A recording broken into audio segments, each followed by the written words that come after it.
Lovely. Hello, good evening. Welcome to 2021. It's another year. We're finally out of that last one. I wasn't a big fan of that one. What about you, On? What did you think of That was a 2020? bad episode. Yeah, that thing. New season, new start. You know, new us.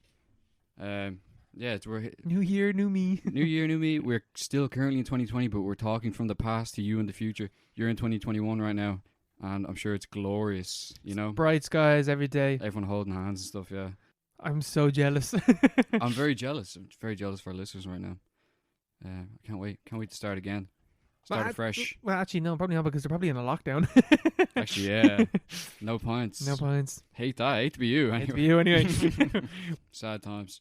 But yeah, how you been past week on? Well, Past few days. past few days, yeah, because we're recording this on a Sunday because this week is Christmas, and I think, yeah, We got better things to do. We got better things to be doing than sitting in our room drinking cans. Got people to fucking see our loved ones and whatnot. Eggnog to drink. You know. know, presents to give and receive. I can't wait to get presents. Mm. I can't wait to give presents. I fucking love giving Yeah, presents. I love wrapping paper. Wrapping paper's the best. The little crinkle. I'm so shit at wrapping presents though. Yeah, I'm really bad at the planning Yeah, and did you do tech? yeah, and Yeah. and up until third year, and then do it Yeah. after. Yeah, I did tech up to leaving, so I thought it would have been better with the whole spatial thinking thing. Stick a box on a sheet of paper, and I'm like, "What's going on here?" Yeah, you know? no, I always have way too much paper or not enough. yeah. So it's the worst when you don't have enough and you've already done it. It's just like, oh god. Yeah, because then you gotta get rid of that paper and you just gotta You throw it gotta to the side. You gotta ho- start again. You gotta hope that someone else has got a present that's the right size for that Yeah. slices sheet that you've used. That slice. I love when the scissors glides. Nothing better. That has to be that's definitely designed in like a lab or something. One of those Gremlins Oh, labs. 100%. Christopher Lee stooping over like a computer, doing up the equations for that. I was like, what's the perfect slice of paper, sliceable paper? That's what I want. The perfect consistency of Mm. paper.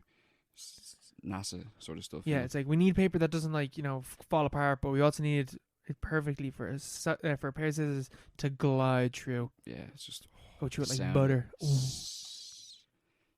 So what have you been watching? I've actually watched a few things, considering that it's fucking Sunday now. We recorded on Wednesday. I watched Johnny English. Oof. I've never seen it before. Never First seen one, any. yeah? Yeah, the first one. Yeah. It's it's alright. It's alright. Yeah, Yeah, it's just alright. It's like there's nothing groundbreaking about it, but it's pretty Nah. funny, It's like but you can also tell with where the joke's going a mile off. Like there's a bit in it where Johnny English and his little sidekick mate, whatever the fuck he's called, they're they want to break into a tower, and from the get go they're in the helicopter or the plane or whatever, and they're in the plane, and his mate's just like, all right, so there's two buildings, and the one on the left is the one that we want to go into, and you're like, oh well, Johnny English is obviously gonna land in the wrong one, and shenanigans will ensue. Oh, yeah. And sure enough, shenanigans do ensue, and he lands into a hospital thinking that it's it's these weird labs and they're experimenting on people. Mm. And then it's just like, oh yeah, then he's gonna look across and he's gonna see his mate. Sure enough, he looks across and he sees his mate. And it's like, yeah, whatever. That was a good part though. I like that. Yeah, there is good parts to it. There's a charm to it, It's just stupid, silly, dumb comedy that you can see coming a mile away, but it's just still funny. I don't know. Yeah, it's more family friendly Austin Powers, Way more friendly. Yeah. Way more. Not as many dick jokes, I don't think there's any. The shit jokes though. There are. There's also shit jokes, but there's also jokes about shit. Are there? Yeah, there's a bit where he has to climb up a bunch of these big massive pipes, and you're like, oh, he's climbing up these pipes, and then it cuts to all these guys sitting on the toilet, and you're like, oh, here we go. What? I wonder what's gonna happen. And then he comes out of the toilet and he's covered in shit, Yeah. and it's like, ah, yes. Classic Gianni. And not only do they do it once, they do it twice, because then his mate comes up afterwards, 20 minutes later, and he's covered in shit as well. It's like, yeah. Yeah, there you go. Number two. Yeah. But it's whatever. It's pretty good. There's a new one as well. There's Johnny English Reborn. There's 3 of these films. Is there? Yeah, this one came out 2003 or 2, I think, maybe Dark 4. Days. Dark and Days, then really. one came out in 2011, and then one came out 2019 or 2018. Really? Yeah. I completely missed the third one. Yeah, it's weird that you wouldn't think the series keeps going. It's cool. It's like the series that you think is over, but then another one comes out nearly 10 years after the first one or whatever. Yeah, you wouldn't think, Keep coming up with ideas, you know. Sure, Rowan Atkinson, the man's a genius. Just, you know, he's just charming. He is charming. You know that like he was like almost like a complete fucking disaster into like Mr. Bean until he found Mr. Bean. Was he not in Blackadder? No, that was pretty big. I think Blackadder came out after Mr. Bean. Did it? I think so. Or like it came out around the same time, but Mr. Bean came out Is before. Mr. Bean the 80s or the 90s? I think it's the 80s. Is it? Jesus, that's old. Yeah, Mr. Bean's old. Yeah, ever rewatch it though? No, but I went back and watched Blackadder the Fourth only recently. That's great. Oh, really? Yeah. Blackadder the Fourth is amazing, and it has like one of the best like it's widely talked about, but it is just one of the best endings to a TV show, because it's all about like, you know, World War One. It's all this like absurdist, stupid comedy or whatever. At the start of the last episode, they're told like, all right, you're gonna end up having to go out, whatever, and they're all trying to like weasel their way out, whatever, and then, you know, you can't weasel your way out of that. And There's no way out of war. It ends with them like hopping out of the trench, and you just hear like explosions, and it just cuts to black. Jeez, that's dark. Yeah. That is dark. It's just like, like they're just sitting around bored for the entire season doing like all these stupid things, whatever, and then you die. Jeez, yeah, that is that's heavy. It is heavy. Yeah, I've never seen Blackadder, but I've heard it's good. I recommend the fourth one. I don't know about the other ones, but the fourth one's very good. Yeah, they're set in different time periods, aren't they? Yeah. And I think that's what, like, it kind of adds to the whole like Blackadder world, I guess, because it's all like, I'm pretty sure that the whole extended universe. Because like every Blackadder is like, it's a generational thing, and it's suitable that like Blackadder the Fourth, Blackadder never met a woman or anything. He never had any kids, so that's the end of it, and he died in war, and that's it. Oh, okay. So that's why there's no more. No more. There's no Blackadder the Fifth, because the generation ended just there. The line is dead. Yeah. Yeah, that's so sad. It's grim. That's so heavy. That's such a British thing to do. Yeah, it is. But it's like perfect. It's like one of the best like World War One depictions, I guess. Well, you know, for like the like what World War One was, I guess. Yeah. As opposed to like, you know, how realistic it is or anything like that. The futility of it all. Yeah. You know? Yeah. I've seen Mr. Bean a few times recently. It's very good. It still holds up, I think. It does. In my opinion, you know, the whole slapstick thing. Never talks. Teddy. Ever watched the animated series? Yes. I love it. That came on to Netflix only recently, I think. Oh, really? Yeah. Yeah, I think so. There's loads of good episodes of that. In fact, that's really good. Like, there's loads of them. Yeah. Like, I remember the one where like he's like chasing the perfect spot of sunlight, and he's just driving across town, chasing the ray of sunlight. Yeah. That's he doesn't really talk in that, does he either? No, he doesn't. He's just like Teddy. Sort of that. He talks more than he does in Mr. Bean, but it still doesn't talk like. Yeah. I remember so much from that.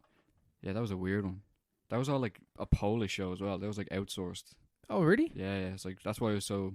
There's so many of them because it's so cheap to make. Yeah. They sent it to like the ex-USSR countries after their economies had collapsed. Yeah. Make a few Mr. Bean episodes for us, would you? Do it for us. For us, we Brits. For the lads. But yeah, I love that series. I love the one where like his car gets crushed by the tank and all. I don't remember that one. That's so sad. 'Cause it's Mr. Bean's car and he gets crushed and he's like, what the fuck? I love the rivalry with the 3-wheeled car. That's the best one. Oh no, sorry, I'm talking about like not the animated Mr. Bean. In the actual like Rowan Atkinson one. There's a 3-wheel car in the actual one as well. Is there? Yeah, That's fucking gas. It's only in it a little bit. Yeah. But they like exaggerate it in the animated series. I'm pretty sure that 3-wheel car shows in every single one of the animated ones. It's so funny. And it's just him fucking over the drive. Do you ever find out who's driving that car? I don't know. I feel like maybe you do, but I can't remember. I can't remember either. Yeah. I think it's just more the car. Yeah, it's just a car. Yeah, it's like a Knight Rider or something, you know. This Tesla car just driving around by itself. Yeah. I remember that episode where he's like obsessed with this like pop singer, and he like tries to get her autograph and stuff, and he's like dancing on his own in like a gazebo at night, and she comes up and like I gives think I him a remember kiss. that as well. Yeah. That was with like the massive breasts. Yeah. What was it with kids shows and just like here's a really massive boobed lady for you to enjoy? That and Pixar and asses. Oh, Pixar asses, nothing better. Jesus, nothing better. The hoops. I'm telling you, all the women in Pixar, they're all thick. Mrs. Incredible, man. Oof. Oh yeah, I was gonna say. Yeah. Don't get me started. Speaking of Rowan Atkinson, I watched Love Actually as well.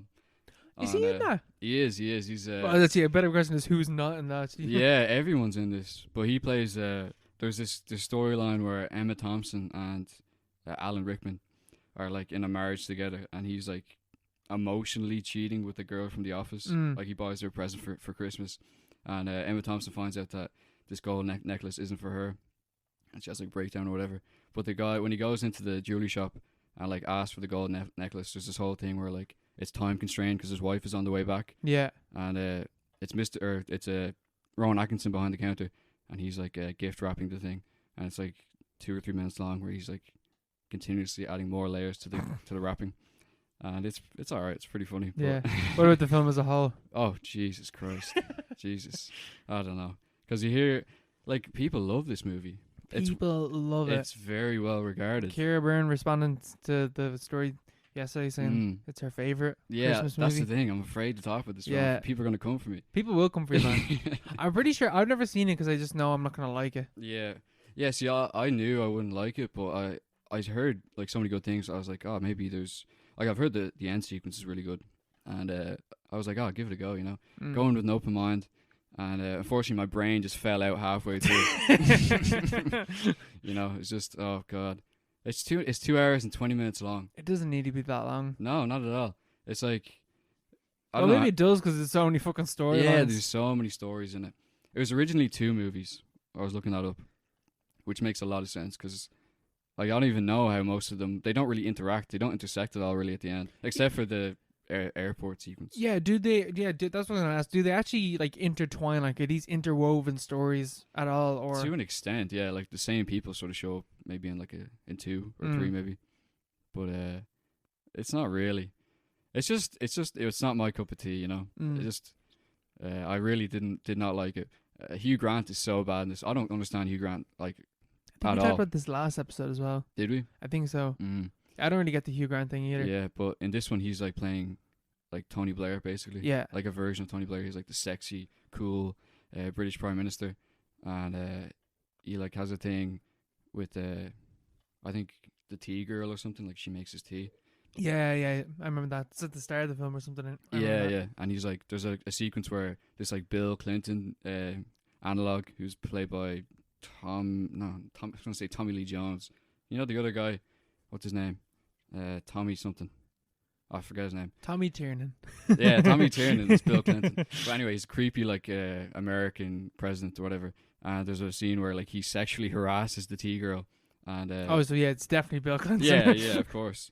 And so Hugh Grant lashes out and like wins her love by going out in front of the media and declaring that there's the special friendship is no longer, you know, or it's like it's going to toughen up and Britain will not be talked down to and stuff like that. And I was just like, oh. So he risks foreign policy against America for the tea girl. Yeah, for the tea girl. I was like, cringeworthy stuff. That would never fucking happen. That would never happen now. Apparently there was David Cameron did a speech like a few years ago where Russia said something about Britain being like a small insignificant country, and he basically copied parts of Hugh Grant's speech. That's hilarious. Like it actually reproduced itself in real life, which is just says everything that David Cameron did. That, you know. That's literally all you need to know about David Cameron. And about this film as well. And then he fucked the pig as well. Yeah, exactly. Yeah. Yeah, literally TV coming to life. That happened in... That's twice with that content. Yeah. Yeah, he needs to get his own fucking personality, you know? Just copying TV characters. There is this one storyline between Colin Firth and some Romanian girl, I think. Or she's Portuguese, maybe. He's like a writer, and she's his nurse or something. I'm not sure. Yeah. She just lives with him for a bit, and she like helps him. And like they don't understand each other. She doesn't speak English, and he doesn't speak Portuguese. And... but they still communicate, and their love flourishes despite... love transcends language. Yeah. Yes. Despite the communication barrier, their love still comes through. And she leaves, and he's like still infatuated with her, and so he learns Portuguese, and and goes and asks her dad for her hand in marriage or something like that. I like that one. That was pretty good. But Colin Firth, he's a great actor. You know, he really pulled it off, and that was a really nice one. What about the what's your man's name? Rick from Walking Dead. Abraham. That's probably the worst one for me. His name's Abraham something. I was gonna say Abraham Lincoln, and I know that's not his name, but it's Lincoln. It's something Lincoln. I think. Yeah. Graham Lincoln, maybe. Yeah, something like that. Yeah. But he's in this with Keira Knightley. You know, she was like, when they shot that. I remember hearing this. I think My Morning Coffee. We're talking about this. She was like 16 or 17. No, she's like. Yeah, she was 18 when it came out, so she must have been 17 when they filmed it. Yeah, But which is she gets married in like the first scene to Chiwetel Ejiofor. He's mates with the guy from The Walking Dead, and she thinks that he hates her for some reason, like her husband's mate. And she goes over at one point into his like art studio or something for some reason. I can't remember why. Or no, she's trying to collect her wedding video because he shot the wedding. And so she finds the wedding video and sticks it in like the TV, and he's like, "Oh no, it's not finished yet or whatever." And it's just what he recorded is just her. It's just like close-ups of her face through the entire wedding. And so like she's not angry. She's just like, "Oh, you know." I'd be like, "What the fuck?" I'm like, "You fucking dickhead! Why don't have any video for my wedding now?" I probably paid you like a lot of money to do this, and you just filmed my face. You creepy bastard. That's so weird. Yeah, and then there's the final act for that segment is him standing outside with the cardboard. Yeah, he calls to their gaff, and like imagine if Chiwetel Ejiofor answers the door, like because he's no backup plan. He's just holding. She opens the door and he's holding the cards and has like a stereo. Like imagine if his mate opened the door, you'd be like, "What the fuck, man?" You know. But yeah, and he does the whole thing. He's like, "I love you" and stuff, and then she runs off and gives him a kiss. So I didn't like that one. That was a bit cringeworthy. They're all sort of like that. They're all really cringy. Yeah. But yeah, and then there's like the Christmas theme. It's like, Christmas all around. Whatever the fuck that is. Yeah. Bill Nye's character is so annoying to me. Yeah. So annoying. It's like, he's funny in parts, but like it's just like a rip off of Johnny Rotten, I assume, or one of the Sex Pistols. Yeah. But I just didn't like him. Yeah. It's just not my film. How many stories are in this? I have no idea. Too many. Far too many. Because like you just like, I didn't even know that Colin Firth was in this film until you said it. Yeah, and his is the best in my opinion. Liam Neeson's also in it. Oh yeah, and he's got the kid. Yeah, that kid is 16 at the time of filming. He's supposed to be 11. He's supposed to be 11, but he looks about 8 or 9. To be fair, he does look very young. Yeah. What's he in? Is he in anything now? He was in Maze Runner. And okay, again, I'm gonna ask a question. Is he in anything? Maze Runner is actually pretty good. I liked Maze Runner. He's in a few things. He's in Nowhere Boy. He's Paul McCartney in Nowhere Boy. Oh, there you go. So that's a pretty good film as well. Yeah, Liam Neeson's wife dies in this, which is a bit, reality then reproduced that again a few years later. That actually happened to him. And like there's a whole funeral sequence, which is pretty emotional. Sort of hit the right beats. That's only at the start of the film. Especially now, I guess. Yeah, and then his son is like sad, and he's like, "Oh, son, what's wrong? Is it because my wife died?" And he's like, "No, it's because I'm in love, and love is the most painful thing you can go through." And then they have like a big bonding moment, and he's in love with some girl from school, so he tries to learn the drums because she's a singer, and then they have a big dance sequence where she sings "All I Want for Christmas Is You," and he gets the girl at the end.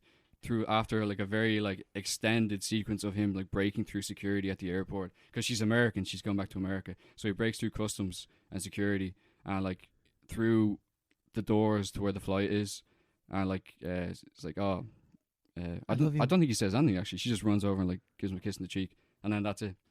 That's the end of that.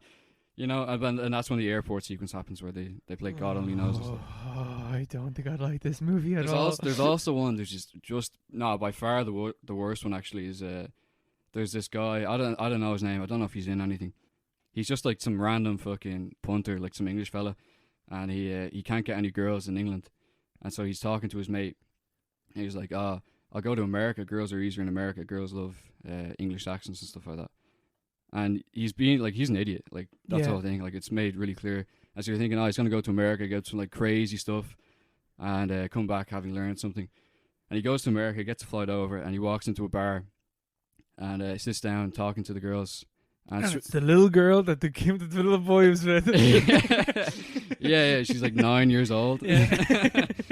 No, but he says something, and all the girls swarm around him, and there's 3 of them. He's like, I've nowhere to stay, and they're like, you can stay with us, but we're very poor and we don't have many clothes, and we only have 1 bed, and also there's another girl at home, but don't worry, she's the pretty one, but all these girls are like extremely attractive. Oh, fuck off. And you're thinking this is like a dream sequence because it's just ridiculous. Yeah. But then you don't see him for the rest of the film, and then the end sequence happens. The kid gets the kiss off his girl, and then everyone's coming back for Christmas into arrivals. And he comes back from America with the 3 girls. With the 3 girls, and one of them just randomly runs up to his mate he was talking to at the start of the film, just like starts kissing him. And it's just like, what's the message? What was the message of that entire story? You know, American girls are easy, basically. I think the whole thing of that is like Britain fucking rules. Yeah, exactly. Yeah, there's a whole thing with that. You know, Britain. You know, rule Britannia and stuff like that. I suppose the whole Tony Blair thing sort of ties into Hugh Grant and all that stuff. But yeah, that story just didn't. It's sort of a bit creepy. Yeah, to be honest. I'm pretty sure this film is a bit creepy. I haven't heard I know like bits of it, and everything I know about it is really creepy. Yeah, there are parts of it that are definitely heartwarming, but its whole conception of love is like so shallow and incomplete. Yeah, you know, and like so like. It's like Christmas distilled down to its worst parts. Yeah, I was just gonna ask, like, what the fuck does any of this have to do with Christmas? I'm not really sure. Yeah, but it's set around Christmas, so it's about like, you know, loving people and stuff. Yeah, and what love like actually is. Oh, they actually say the title of the film within the first 5 minutes. Do they actually? Yeah. I fucking love when films do that. I was like, wow, you got that out of the way really fast. I always imagine. Like what would be the best film for that? And I think like imagine if like Bruce Willis is like talking to fucking Alan Rickman. He's like, yeah, you're gonna die hard when I'm done with you or some shit like that. Alan Rickman's just like, what does that mean? He's like, what? What? And there's like I don't know. I can't think of it. Like just like stupid ones. Like, Jurassic Park. We really are in a Jurassic Park. Welcome to Jurassic Park. That's the movie. Yeah. It's like getting up and it's like, where are we going to go? We're going to go up. Finding Nemo. This really is a Bug's Life. How did they say love? Like, how do they name drop the? I can't remember. I just remember that. Name is like, I was like, Love Actually just says it. Yeah. At the funeral for his wife. What love actually is. I don't know. God. Yeah. I've come to the realization that most Christmas movies are, like, the vast majority of Christmas movies are fucking shite. Are absolutely irredeemable. A Yeah. lot of them, yeah. And that's why, like, everyone has the same fucking favorites. Because every other one of them is, like, except for, like, a handful of the thousands, like, I mean thousands of Christmas movies, only a handful of them are actually good. Yeah, everyone has the same favorites because there's such a small selection, basically, yeah. Like Die Hard. Like Die Hard doesn't have to be categorized as a Christmas film.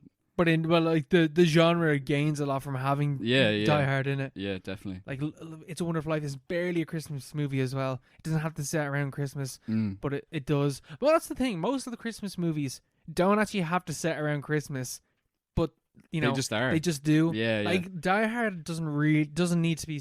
Die Hard could be set around fucking Valentine's Day and have the exact same like thing of a guy trying to win back his girl or whatever. Yeah, yeah, very true.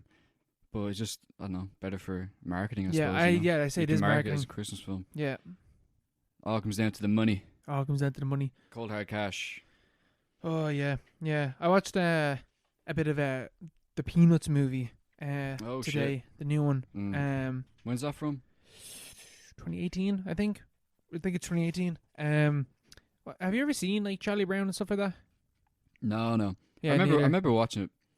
Like, I remember watching the Christmas stuff back in the day. You know, where they all do the dancing and stuff. That's in this one as well. This one has a lot of things from that. Because my family were watching the Charlie Brown Christmas, but I was up here finishing off Sorry to Bother You, which we'll get to later on. And then I came down and they were watching the Peanuts movie, and I sat down watching bits of it. Yeah, I mean, it's Charlie Brown. I didn't know that everyone, like, the whole thing of Charlie Brown is everyone fucking hates Charlie Brown. I didn't know that that's what the thing was. Why do they hate him?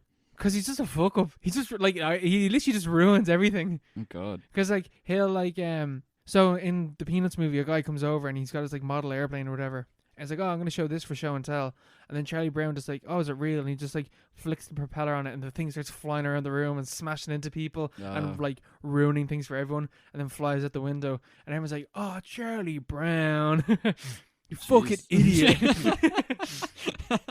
They just start bullying him, yeah. Oh, they do bully him. And he's like, apparently, like, in the Christmas special, one, like, from, like, the 60s, whatever, he literally says, like, oh, I'm depressed because everyone fucking hates me.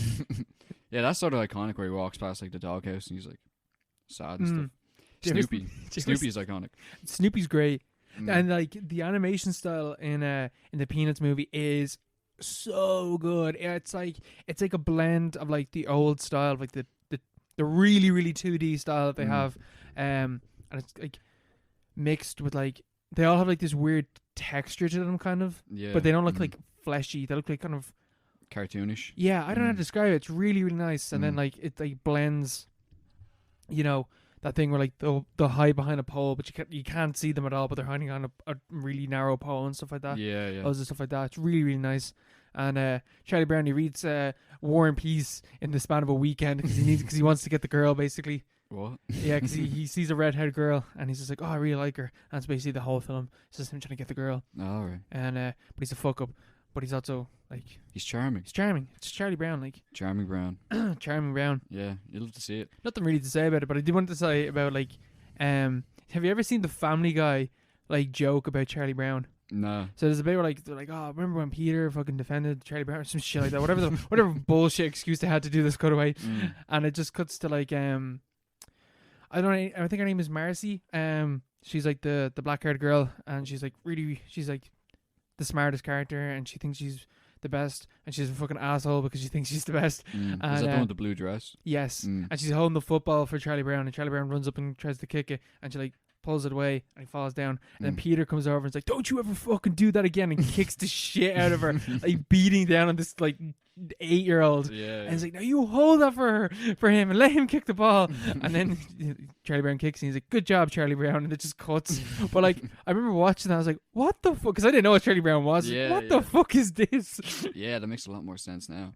I want to watch the Pumpkin King one because apparently, like, is there a joke? Yeah, there's a joke in the Peanuts movie where they're just like talking about the new girl, and they're just like, "Oh, I hope she accepts the Pumpkin King" or something like that. Because like the Pumpkin King is like this Lovecraftian beast that's in. Yeah, yeah. Yeah, vague memories of that. I've only ever seen the Simpsons joke on that. Yeah, Yeah. that's what I'm thinking of, the Simpsons joke. I don't think I've ever seen that special or whatever that is. It's like a Halloween special, isn't it? It must be really weird. Yeah, yeah, the Pumpkin King. It sounds interesting. Yeah. You should do a movie on that. Halloween movies are that's in terms of seasonal movies. That's what it's all about, you know. I mean, most Halloween films are fucking shite as well, though. Yeah, There's I really bad suppose. fucking horror films. Yeah. Well, so we need a Halloween, you know, like a John Carpenter's Halloween, but for Christmas. Well, you sort of have Black Christmas, but And Krampus. that Krampus is good? apparently fucked. My whole family watched Krampus. They were saying it's fucked up. My sister's like, it ruined Christmas. Because it's really, like, Yeah. it's really bleak. It's like this kid who's told, like, oh, Santa doesn't exist or whatever, and, like, he's real, like, sad and depressed. So Krampus comes and kills his family and kills him, basically. That's basically how the film ends. What the fuck? Yeah, the whole family are dead. What It's the like fuck? sinister.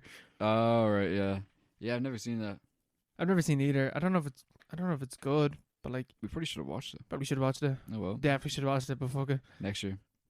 We know there's a couple of days before Christmas, so we can stick it in then. Second week in January, here we are talking about Krampus.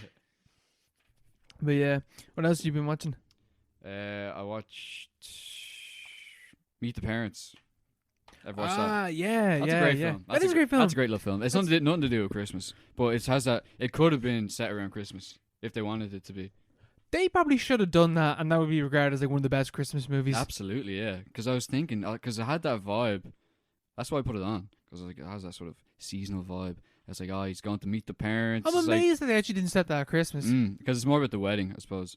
But they could have had the wedding at Christmas just for no reason. Yeah. People would have just accepted it. But yeah, it's a great film. It's a great little. Yeah, Robert De Niro, amazing in it, of course. yeah. He's a king. As Jack, psycho father. I love the bit where like he's like the fact that he can like tell when you're lying and stuff like that. Oh, on yeah, your yeah, wrists. And Jinxie the cat, he's so funny as well. Oh, I yeah. love the cat in that Yeah. part. Ben Stiller's always, he's good in everything. Like everything he does is good. Well, pretty much everything. Yeah, pretty much everything. I He's very good in this. don't know if the sequels tonight at the museum are that good. But Oh you know. yeah. I think everyone's seen Meet the Parents. You know, Have It's you ever just seen great. Meet the Fockers or Little Fockers? Man, Little Fuckers is garbage. I Absolute remember garbage. watching that as so a bad. kid and absolutely fucking hating it. Remember we came out this and my mum was pissed. She was like, Really? I can't believe he spent money on that film. Yeah, because I used to love. I saw Meet the Fockers first. That was one of the first like adult comedies I was shown. Yeah. Because it's not like it's not really kids. They're not really kids films.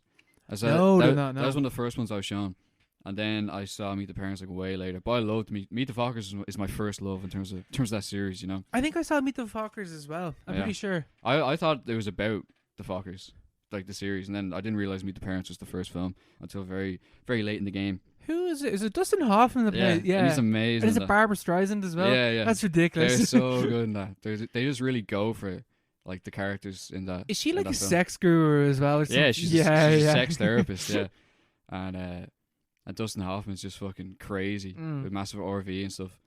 I love that one. I prefer that one to Meet the Parents. But Little Fockers is just irredeemable. Like I remember that coming out, and I was so excited because I loved the first two films. And we went to see it in cinemas. It was the same reaction as you had. Yeah. It's like, wow. Just let's never speak of that again. You know? I only remember the Viagra scene. Like, in Little Fockers. Yeah, like Robert De Niro like takes Viagra or whatever, and then he's just walking around with a boner for like 15 minutes. I remember sitting there and I was like, why? I was like 12 years old and I was like, that's just not funny. Just like, and this film is like targeted towards like our age, I guess, 12. I don't know what the fuck age group Little Fockers is for, because it's not funny no matter what age you are. It's just about kids though as well, so you'd assume they're trying to go for a younger audience, but then they have Robert De Niro walking around with a boner, so it's like Love Actually. Like Love Actually had that as well, had like full frontal nudity between Martin Freeman's character and this girl he's trying to get with. Like Martin Freeman's not. Who the fuck is not in Love Actually? Genuinely, who the fuck is not in that? It's all the people. It's like the fucking flight list Ricky from Gervais Epstein in Island. Nah, he's actually not. No. I'm amazed. You would have expected that, but he was 2003, so it's just after The Office. So he's too big. He's too big for that. Yeah, there's a scene. Yeah, Martin Freeman's like grabbing this girl's breasts on like a movie set and stuff, and they're like simulating her giving him a blowjob. But then it'll cut to Liam Neeson and his kid trying to save, trying to save Christmas, trying to save, or whatever they're trying to do. It's like a wholesome kids movie. It's just bizarre tonally. Yeah. But yeah, Little Fockers is just what were they trying to do? What's the target audience there? It's like the Shrek thing, the Shrek babies. Any film about babies is like, as a rule, just it can't be good.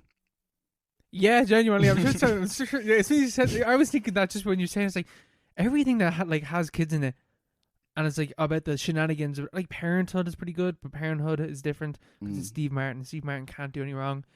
But like, well, maybe he can. I don't know. I haven't seen many Steve Martin films. Cheaper by the dozen, amazing. Oh, classic. A classic. But like, it is a thing where like when it's focused around kids or like the dynamic, like wacky parents and these kids or whatever, it's always fucking shit. Yeah, it's just like diaper jokes and stuff, It's it always boils down to that. But like, the easy out. I don't even know what's it's like. Little Fockers is about like the kid's birthday or something. I don't know. I can't remember. It's some fucking bullshit like that. The kid in Meet the Fockers is really good. Where he's like taught to say asshole. Oh yeah, I thought that was really funny when I was younger. Was this a little kid saying asshole? Yes, asshole. And like Greg Focker doesn't want him to, because Jack is gonna get mad at him and stuff. Yeah, as like a cool little scene. But I can't remember Little Fockers really, but guarantee it's a load of bollocks. Yeah, same. Same. I guarantee it's shy. I haven't seen it in years. Guarantee you it is shy. We'll not be watching it again. Yeah. Okay. Fuck that bullshit. Yeah. Yeah. We move on to Shrek Retold, I guess. Yeah, sure, yeah. You didn't see this, did you not? No, I haven't seen it. You're not really missing much because there's not much to talk about the thing itself. I watched this on 1.5 speed. There's no way. I'm so happy that we're nearing the. Maybe we might watch Puss in Boots. I think we should watch. Apparently, Puss in Boots isn't that bad. I think maybe. Who said that? I've heard that. Like looked around because it's like, is Puss in Boots in use? And like, it's like whatever. It's like it's rated higher than either Shrek 3 and Shrek 4. So I'll have to give it a go. Then maybe next week. But I'm actually so happy that we're nearing the end of this Shrek stuff. I am tired of being in this swamp. And Shrek Retold is, I think, it's on par with the first one because it's basically the first film. But it is like, it's the most memey fucking thing I've ever seen. But what is it? What's the concept here? So the concept is got these like director, where the fuck he is, which is like, all right, we're gonna recreate Shrek. But we're going to get loads of, like, I think it said like 200 creators are involved, and you're all going to get a scene or like a line or whatever, and you just do whatever style, do whatever you want, just recreate that. And, the, what's the word I'm looking for? The quality of like scene to scene is so jarring. It is ridiculous. Like some scenes is like there's a bit where like a guy's like reviewing Shrek for his bit because he's like I've never seen Shrek and I just skipped that bit because it just wasn't funny whatsoever. It's just shit. What was he doing? He's like, this is I'm doing like scene 34 or whatever. I've never seen Shrunk, and when I seen Shrink, I thought, let's whatever, and it's just not fucking funny. And it's like, and he goes on for like 30 seconds or a minute or whatever. It's like, shut up, man, this is not fucking funny. And I just skip past that, and that was on 1.5 speed, and I still skip past it. Yeah. But is this on YouTube? Yeah, it is on YouTube, okay. so anyone can watch this, and it's actually pretty good. Like it is like. It's more so that like you're just like, wow, a bunch of like people just made this that makes it fucking cool. Like but it is like peak meme of Shrek. Like there's bits where like they'll like reference like media outside of Shrek or like use models of characters from like other films. Yeah. But use them so like there's a bit where like the when we first introduced the donkey and like you see all the fairy tale creatures, whatever. Their character models are like ripped out, like hoodwinked and stuff like that, and are just like still like JPEG images of them just moving around or whatever. But it's like, the reuse and recycling of internet culture is like all across this fucking film, and it's like cool like that because there's loads of like memes and shit like that. Like there's a bit where like there's literally a meme where what bit is it? It's Donkey's running.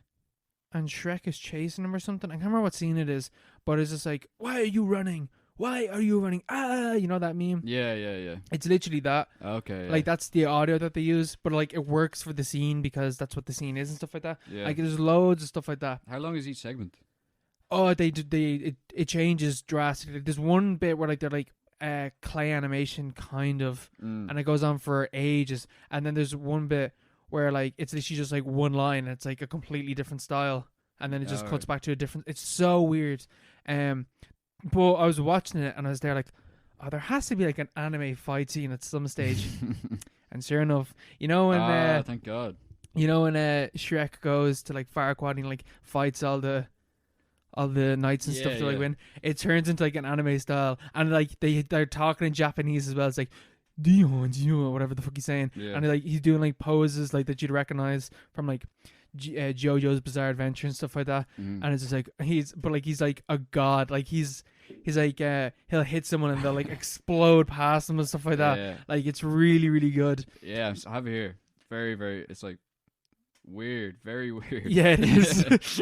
They should have done the whole thing in this. They should have done that, like 100%. That would have been very funny. But there's loads of really, really good bits. So like, there's like also they recreated the music as well. So some of the scenes are like just literally just music videos just with Shrek in it, but it's like a cover of a song or whatever. So like the first one is like All Star or whatever, but it's like a band that are walking through playing it, and they're the villagers getting the pitchforks and all, and they're like, hey, but they got guitars and stuff like that, and they're just like singing, hey, now you're an all-star and stuff like that. That's pretty good, yeah. That's a good idea. That's very creative. It is creative. It's like peak creativity, and some bits of it are really fucking funny because of how fucking stupid like Shrek or like Donkey or whatever look like, because it's like that's kind of it's like the really memey version of them, but it is like wildly inconsistent. I think if I hadn't seen Shrek in a long time, I would have watched this at normal speed. But this is like because like we watched Shrek 1 at the start, and it's the same thing as Shrek the musical,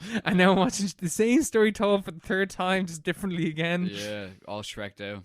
Oh, this was I was Shrek'd out after this, like completely overdose on Shrek after this one. But there's sequences that are like completely brand new. Like there's a dream sequence in this where like they fall asleep, and it's like, oh, it's just weird. It's like an acid trip, but with Shrek, just like having weird, like fucking existential dreams about Fiona and Donkey and stuff like that. All right, yeah. It's bizarre, and it adds to the Shrek lore again because Shrek lore. It all comes back to that, really. Because it's like this is how much Fiona means to him, I guess.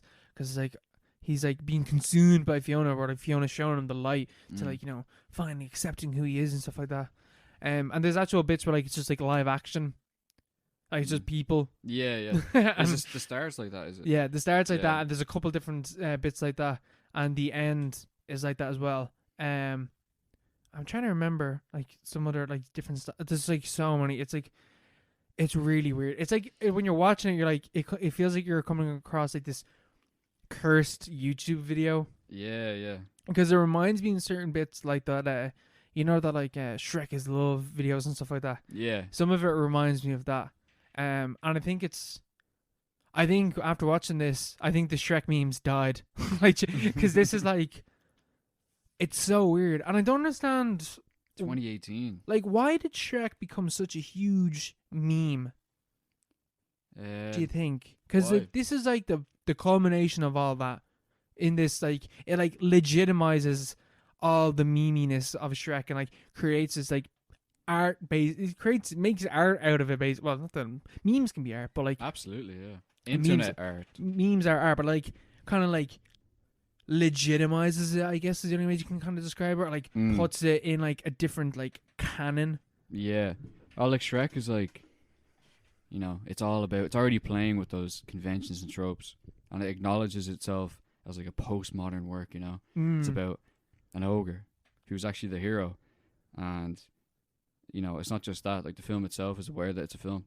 Far, far away is like Hollywood, the whole series is full of that sort of self-referential humor. And then everyone saw Shrek. Everyone has seen Shrek. Shrek is like Rosa Parks might have seen Shrek. That's a meme that keeps going around now as well. Rosa Parks saw Yeah, Shrek. Really? She could have, because she died in like 2005 or something. She could have. Why is She- that mean? Because it's like that's like your like concept of history. It's like Rosa Yeah. Parks, who you're just like, oh yeah, civil rights movement, whatever. Mm. But she was alive up until like Shrek 1 came out, and you're like, oh god.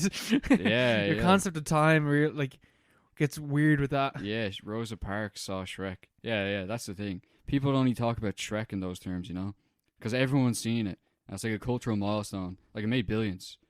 So, like, it transcends to this next level of representation. You can create new things out of it. New texts. New, fan creations and stuff like that.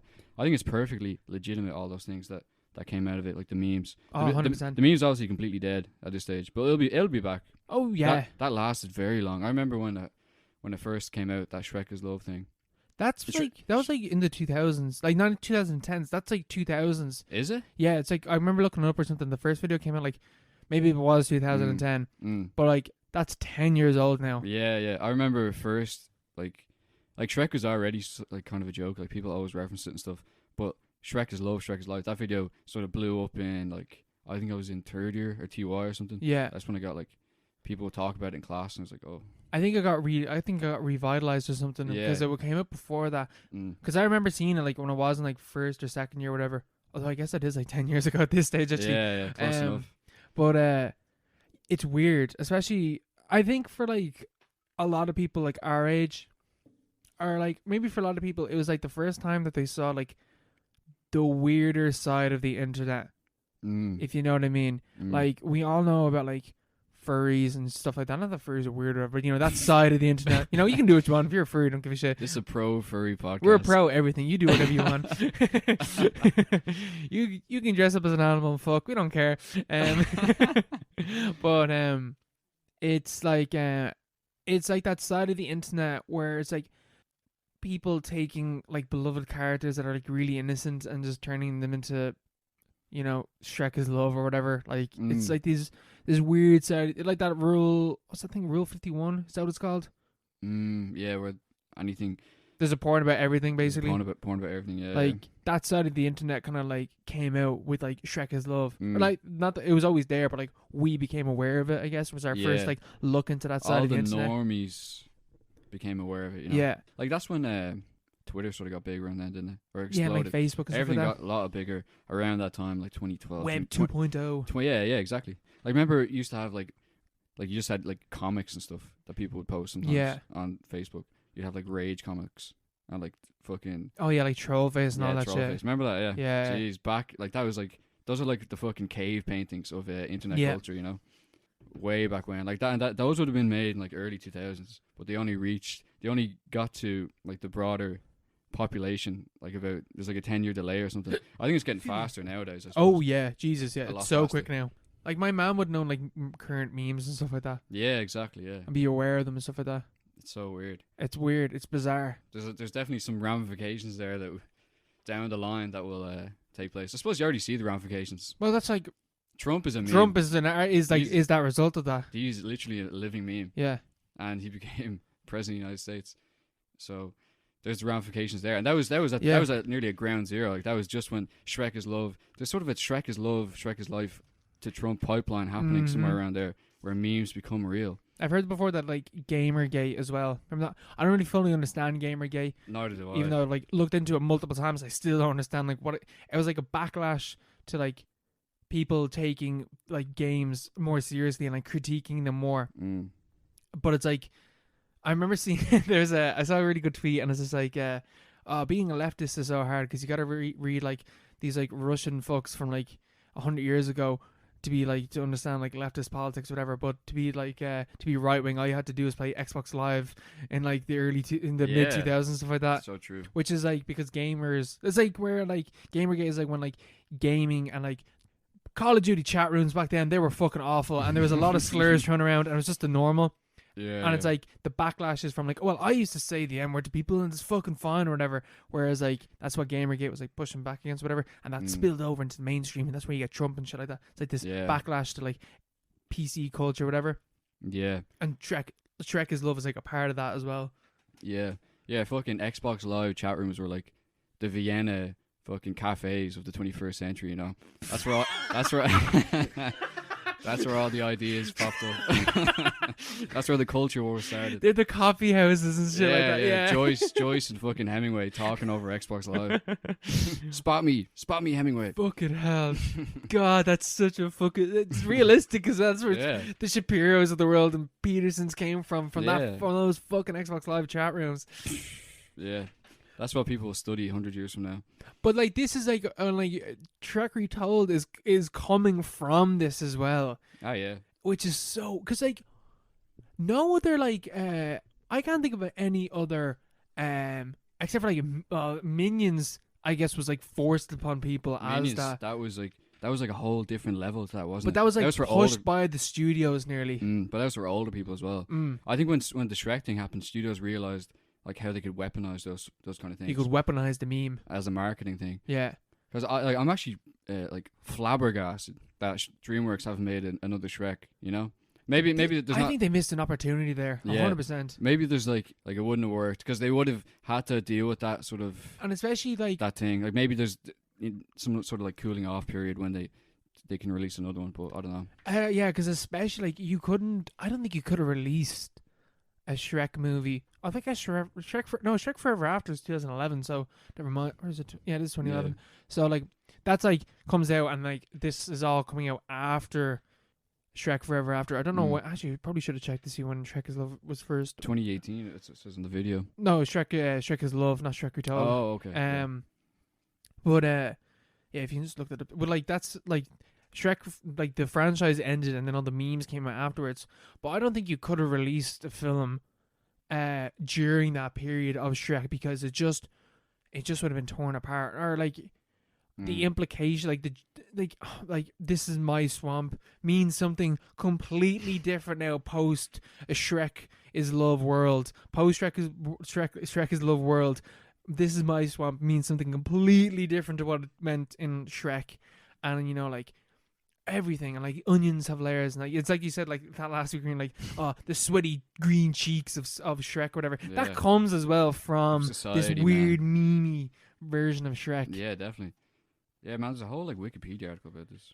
I wonder if it is that because or what you're saying about like Shrek being a postmodern thing, because the memes of it and stuff like that are like is like part of that postmodern era that we're in, or whatever the fuck this is called, where it's like referencing a reference of a reference, basically. Yeah, meta postmodernism. Yeah. Apparently, the version of Shrek is Love, Shrek is Life that we would know is based on a 2013 meta meme from 4chan. That's according to Wikipedia. Like the actual video. Oh yeah, we didn't even mention 4chan for this. Yeah, the video itself was released in 2009, but apparently there was another version of it, or like a meme they made about it on 4chan in 2013, and that's like sort of how it blew up. So what we know isn't even the original Shrek is Love. Yeah, there's many layers to this. That's fucking bizarre. That is wild. Yeah. And even the fact that like that again, Shrek is Love is using assets and stuff like that from like what's that thing called? Stanley Samba, what the fuck is that? Stand By Me. No, the fucking Gary's Mod. Yeah, sorry. Yeah. Gary's all that shit. They're all from Gary's Mod and stuff like that. Which is like again like this like perpetual like self-referencing of other properties and stuff like that. Which Shrek is a reference to other properties as well. In and of itself. Yeah, it's like there's so many different the layers thing is such an obvious way to say it, but Yeah, there are many layers to there this. are many layers. Also, apparently Shrek fans are called brogers. These people call themselves Are we these- brogers? these deplorables call themselves brogers. There's like a whole culture in there. Like we couldn't even begin to scratch the surface. Like you'd have to be. Oh no, you actually couldn't. This is what historians of the future will be doing. They'll Yeah. be trawling like the archives of these forums Mhm. where all these things started. It And all like comes from 4chan as well. a lot of it, yeah, I suppose. And obviously, like you see how obviously it's not directly connected to Trump, but like these things do reproduce themselves in real life. Like they Yeah. have real life effects, and they obviously grow very fast and like mutate completely unpredictably. So it's a really interesting phenomenon that I suppose we don't really understand at the moment. It's like you're at like the fucking ground floor of it, ground zero, within the radius of the blast. Yeah, You're not going to know what the effects are until you're way out 100%. in the future. It is that thing though. Yeah, because this is what like historians are gonna like have to look back on. Like, how did How did this happen? how did when did Shrek 1 come out? 2001, 2000. 2001, yeah. How did the 2001 film Shrek? 9/11. It starts with 9/11. August back to Oh, I wonder. Yeah, actually, there probably is something. that. When was Shrek 1 Dude, released? wasn't it something like irony died or something with like 9/11? Or isn't that like a saying or something? Something about that, It's something. It was along, definitely like the point where things changed. like, Like a marker in history. Yeah. Oh no. Yeah, it is. Yeah, because it's like the idea like, oh shit, there's still another threat out there or something. I don't know. Yeah, It's yeah. like, oh, we beat the SSR, whatever. Yeah, the end of history. Yeah. It's not the end. There's a whole different level to it, Yeah. But it is that thing like, how did the 2001 film Shrek influence the 2016 presidential election? That's definitely a thesis title in about 5 years. 100%. Yeah, because like internet subcultures are so weird. They're Yeah, so weird, and I think it's because like Fandoms and stuff. there's no like accountability for them as well. So you can literally create and do whatever you want, and people then can take whatever you created and do whatever they want with it as well. Yeah, there's like a freedom to it. It's like complete creativity, Which this there's film no is as filters. well. Like Shrek Retold, there is like people could do whatever the fuck they wanted with this. I don't think they could have had like Shrek fucking donkey in it, but they could have done whatever they wanted really. Yeah, it's a very interesting phenomenon. Yeah. We're Shrek historians at this stage. I think we there needs to be some sort of, maybe next one we can do like more of a deep dive into like the the dates, the times, the significant. I don't know. I don't want to dwell in the swamp during Christmas, Mark. We can do it after Christmas, but not during Christmas. Dwell in the swamp. Yeah. Oh, I'm sick of this. This like, I'm sick of sitting in Shrek's mud fart hot tub, whatever the fuck you'd call that thing. Yeah, it's getting pretty Smelly in here. Yeah. A lot of swamp gas. Too much swamp gas. Too many brogers and fucking dronkies and ugly Shrek babies floating around the place as well. Fuck that. Yeah. I'm so glad those things never got memed either. Yeah, they're impossible because they're just, it's like Minions wouldn't have been a meme until it became a meme with like middle-aged women. Yeah, it was, but that was like definitely forced by the studio. I don't know if I said, but I guarantee you, Illumination promoted that. I'd say so. Yeah. I say DreamWorks would have done. If this happened now, DreamWorks would try whatever they fucking could to make sure that Shrek is Love never fucking saw the daylight. Yeah.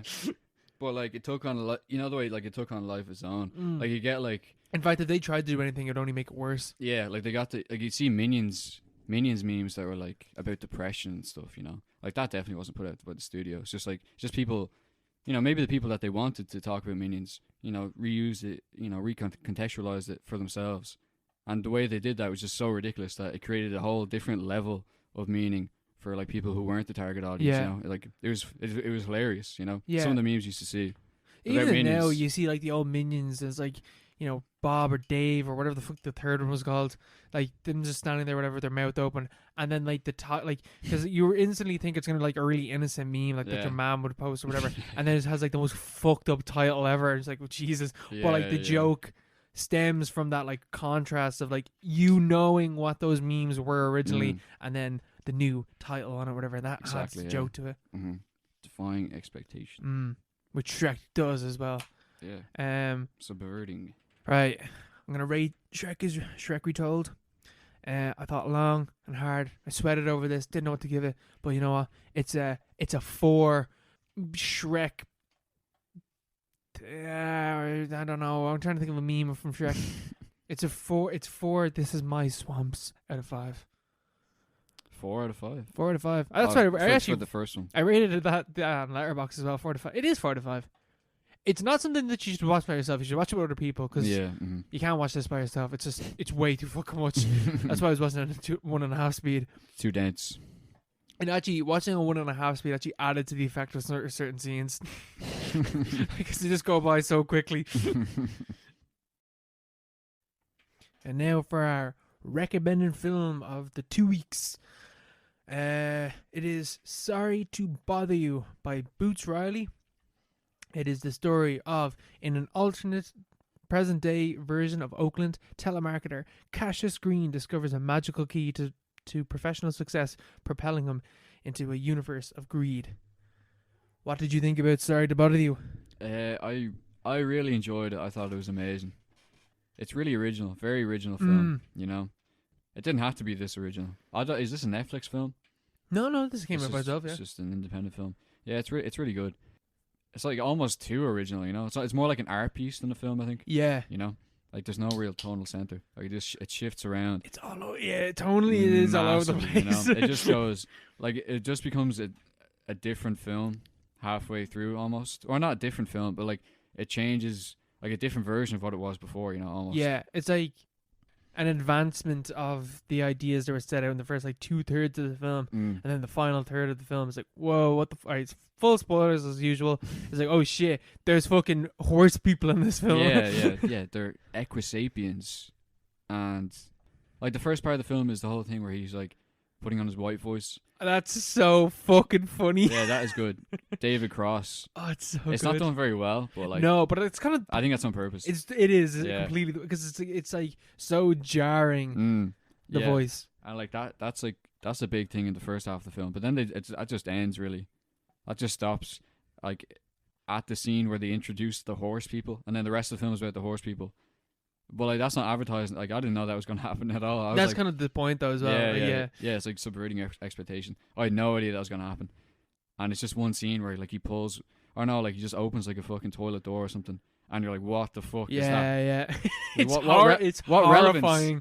What relevance does this have? And then Army Hammer explains it to you, like in video form. Yeah. He goes back to the room after pissing his pants. It's just there's like so many things.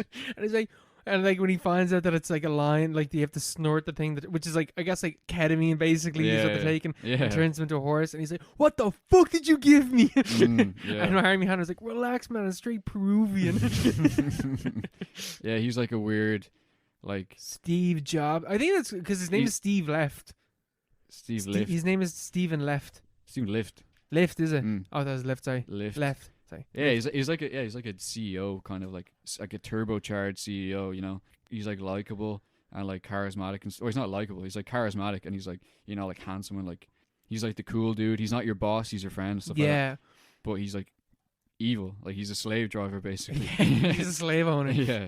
That's such a funny bit as well when he's just like, honestly, we here at Worry Free find the comparison to slavery offensive, and it's like a white rich guy is going like, it's offensive to call this type of model work slavery. That's offensive. Yeah. Oh no, there's a lot in like many different lines in this film, a lot to pick apart. You know, so many different messages. I like it. Like this film, there's no like, it's not really like, there's no real subtext to the film either, though. Yeah, it just says it just says what it means. Yeah. It's just all text. There's no sub. You know.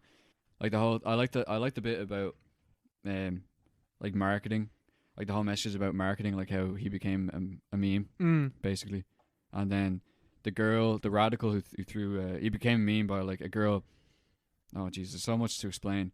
He became a meme because he sold out within the company. That's the thing when we're talking about this film, you Yeah. kind of have to you have to talk about it from the start point and go all because it always builds upon whatever happened previously. Yeah, so like he's in this telemarketing center, and he puts on his white voice, and he's suddenly really good, and he's becoming they form a union. But he's really good, and he's brought into the office after they do their first strike. He's expecting them to be like to fire him. Yeah, you're sacked, and so he reacts that way initially. But then they're like, no, we're gonna basically bribe you. We're gonna give you a promotion and make you a power caller. We're gonna make you this. We're gonna make you sell out. Yeah, we're gonna force you. We're gonna give you too good of a deal. Yeah, because he's broke as fuck, and he's just like, he has to take it basically. But like the power caller, the whole position of power caller is like obviously completely like it's like a metaphor, obviously. Yeah, because it's just ridiculous. Like they have like their own golden elevator, and they all talk in white voices up there, and that's so good as well. When your man like Mr. Blank, which is we'll get on to Mr. Blank at a certain point, but like Mr. Blank is just like white voices only up here. yeah, and like they're not selling encyclopedias, they're selling bombings. They're like basically doing sales pitches for Worry Free, which is like this like sort of corporate monopoly, semi-state kind of company, which does everything basically, but also nothing. It like has like it just makes whatever you want them to. Yeah, and he's like he's having to convince like Chinese companies to pick up this certain manufacturer to make their phones, or like selling like a bombing in Afghanistan to like he's like, oh, when the US Army like bombs Iraq or whatever, who do you think is selling them the bombs? We are. Yeah, exactly. Yeah, but then like he's walking, he's basically a scab. He's because the union's already formed and it's getting bigger and they're doing their strikes. But he's sold out. He's a power caller, and he's going to work one day and he gets like mashed with a Pepsi can or something. A Coke can or cola. Yeah, soda cola or something. It's literally a red can and it's called cola. Yeah. One of the radicals melts him with a fucking cola can, and he becomes an internet sensation. And the whole thing after that is they build up marketing campaigns, like ad campaigns for the cola can company. It's like because that's what like one of my notes that they commodify the rebellion basically by there's like a line where like, oh yeah, the girl, whoever the fuck the girl is, like threw the Coke can at Cassius Green. It's like, oh yeah, they're striking up a deal with her, and she's now like in all their advertisements as like, oh yeah, this is a radical product. If you buy this, you can throw them at people as well. Yeah, it's like that. It's like that Pepsi campaign with your one Jenner, Kendall Jenner. That's literally what it is. It literally is. I'm pretty sure this must have come out after that, but yeah, it's like she's the radical like union rep, but then she's on TV advertising Coke. Yeah, and she's making money off the fact that they commodified the rebellion or the revolution or whatever. Yeah. There's like, it's so hard to talk about any part of the film without, because everything has to be explained. Almost, I think we should. I think this is the time where like we really do have to like work our way through the entire film. Yeah. So like, all right. So at the start of the film, it's just like you're here about like worry free, and you're like, oh yeah, you live in worry free, you eat in worry free, and you work there, which is like an extension of like what Google and Facebook and all these places do now. Where it's like, well, yeah, you can work for Google, and we have your gym here, and you can take yoga classes here. You got space hoppers. You can eat here. There's restaurants here. You never have to leave. You can just stay here and work all the time. It doesn't matter if you're coming in at 8:30 and coming home at 9 o'clock. You know what? How about you just stay here as well? How about you sleep here as well, and you can just always be working? That's basically what worry free is. It's just like the next level of like what we already have now. Yeah, which is basically slavery. Yeah, which is slavery. It's just, yeah.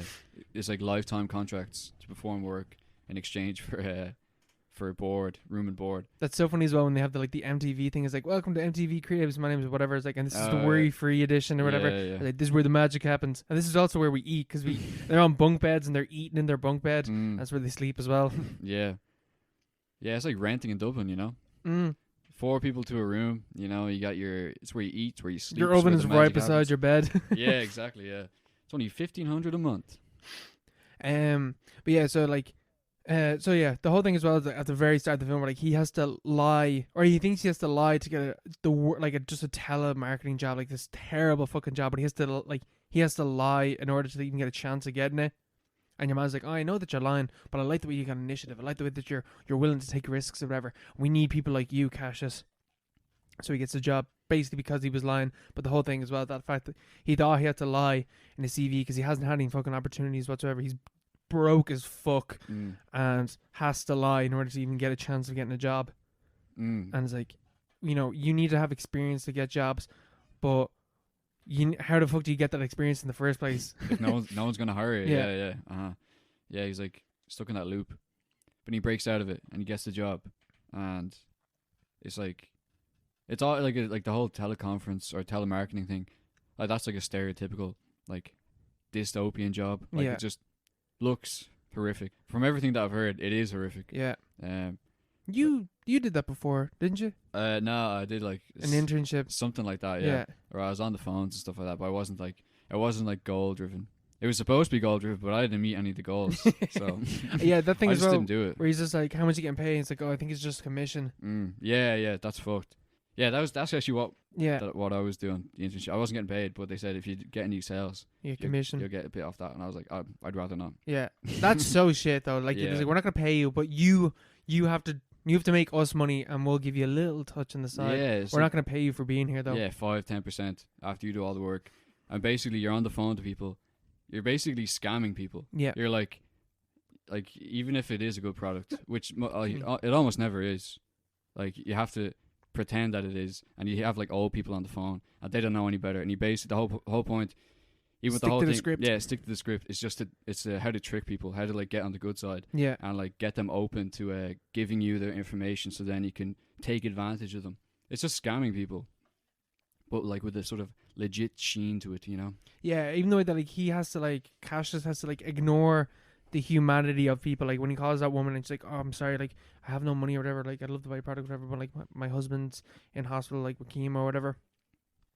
And he's just like, "Oh shit, I have to stick to the script." And he's like, "Oh, funny you should say that." Like and he's like ties like her grief into trying to sell her product, and obviously she's disgusted by it.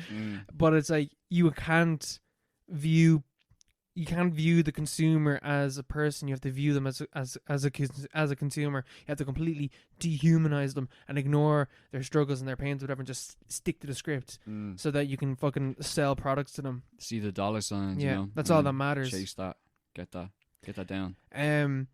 Yeah, and I like the way as well that you fully understand, like, to an extent, why he takes the power of college job, because he's staying in his uncle's house, and his uncle's like behind him on mortgage payments or whatever, and like Cassius needs the power of college job so that he can pay his uncle, so his uncle doesn't lose his house. But then he goes too far, and he stays with the job even when he doesn't need it anymore, and he's buying all the. I like that scene as well where like he's with Detroit and like they're like making out whatever, and they end up going into the room, but everything around the room starts like changing as like the stuff that you already have, you're just improving, but you don't actually need the products.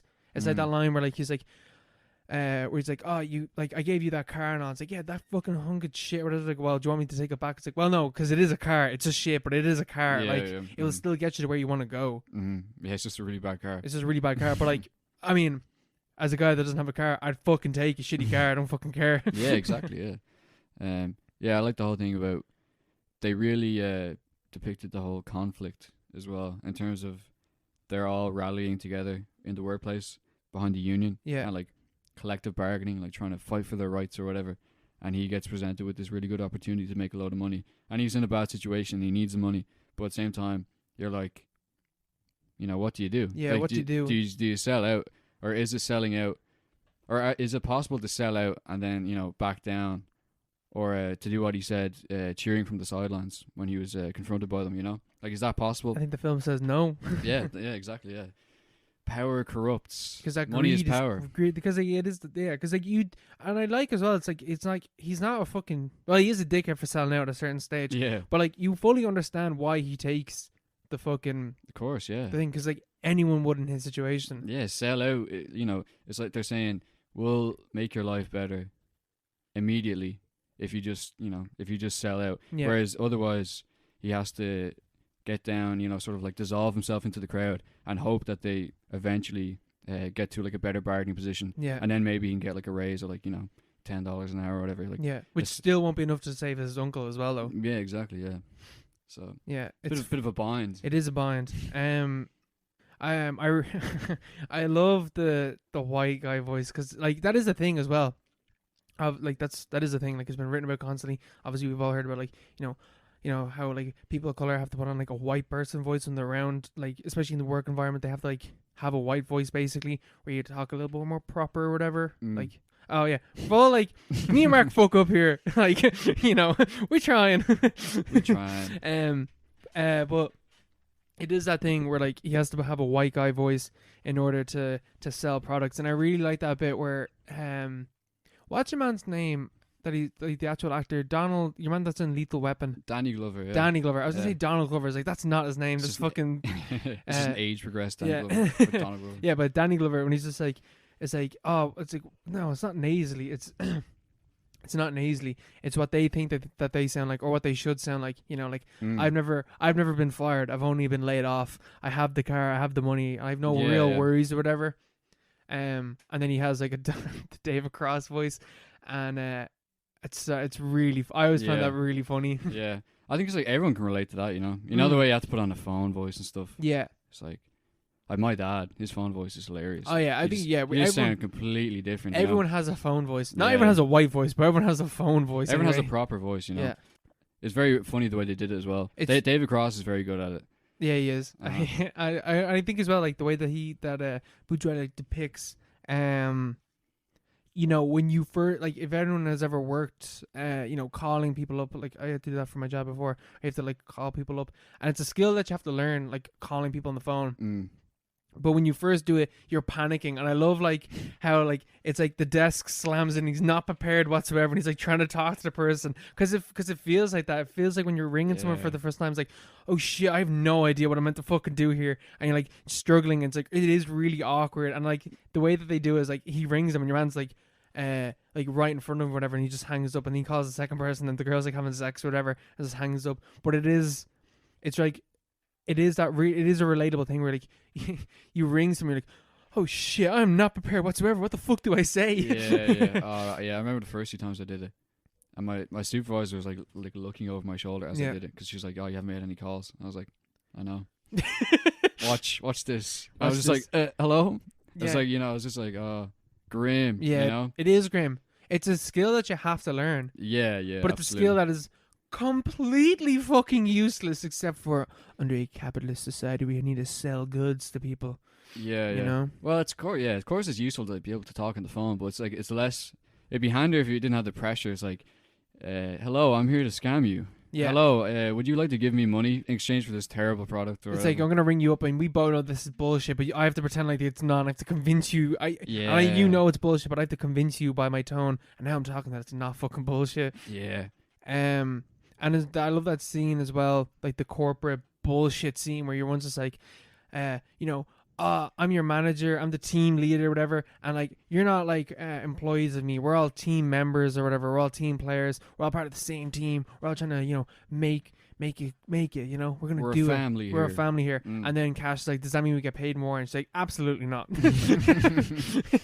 Yeah, she makes a good point though about social capital as well. Yeah, she's like, social capital is more valuable these days. She's saying like, if you get the opportunity to maybe gain more social capital in the positions they have,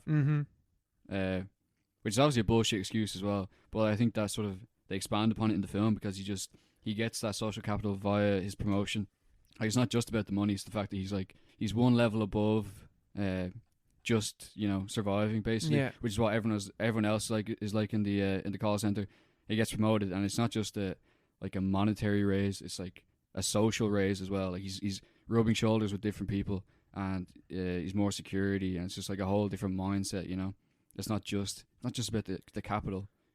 She made a sort of good point in a roundabout way there. But also the fact that the social capital that you're going to gain is that people that are just going to exploit you further. Yeah, exactly. Yeah, it goes all the way to the pyramid scheme. It is a pyramid scheme. Yeah. I love that line where they're sitting around or whatever, and they're talking about like how they make like pasta or something, and Cassius is like, oh, I boiled the pasta and then I put the sauce on top, and well, his mate is like, that's a white guy way to make pasta or whatever. Yeah. Like you cook the sauce all in together, and but Cassius is like, oh no, you do it this way or whatever, and he's like, oh fuck, it doesn't even matter because Italians are white, and his mate is like, when the fuck do Italians become white? And your man turns like your man Glenn from Walking Dead. I don't know what his name is in this, but we'll call him Glenn. Glenn turns to him and is just like, oh, about like 60 years ago is when like Italians become white, because that's that is a thing that happens. Like Yeah, Italians were like immigrants, and then they got accepted into, and it's same with Irish people in America as well. Yeah, yeah. You know, you're not seen as white, and then you became white. Even the Germans. The Germans, Think of that. and The Europeans Germans. as general, Yeah. Europeans being seen as white, even though like, you know, Europeans aren't exactly white, but you know, in the Yeah. capitalist society, in the culture, in the Western canon, we're all white, and it doesn't really matter. Yeah, Because exactly, you're not from, you know, you're not Asian, you're not African, you're not South American, you're not from wherever else. It doesn't matter. You're from the empire, and that's fine. Yeah, it's fucked up. It The is whole fucked thing. up. Yeah, it's not completely. It sort of exposes like the whole arbitrary nature of it. I really like that scene. Yeah, it is. The way they talked about it. You know, Yeah. it just works. It works, and it's like it's just one like notion of it's like, you know, anyone like it's like an argument like anyone can become white. Yeah. Essentially. Yeah, you have it with the Latinos today. You know? Yeah. All voting Republican. It just changes. It's completely arbitrary. Mm.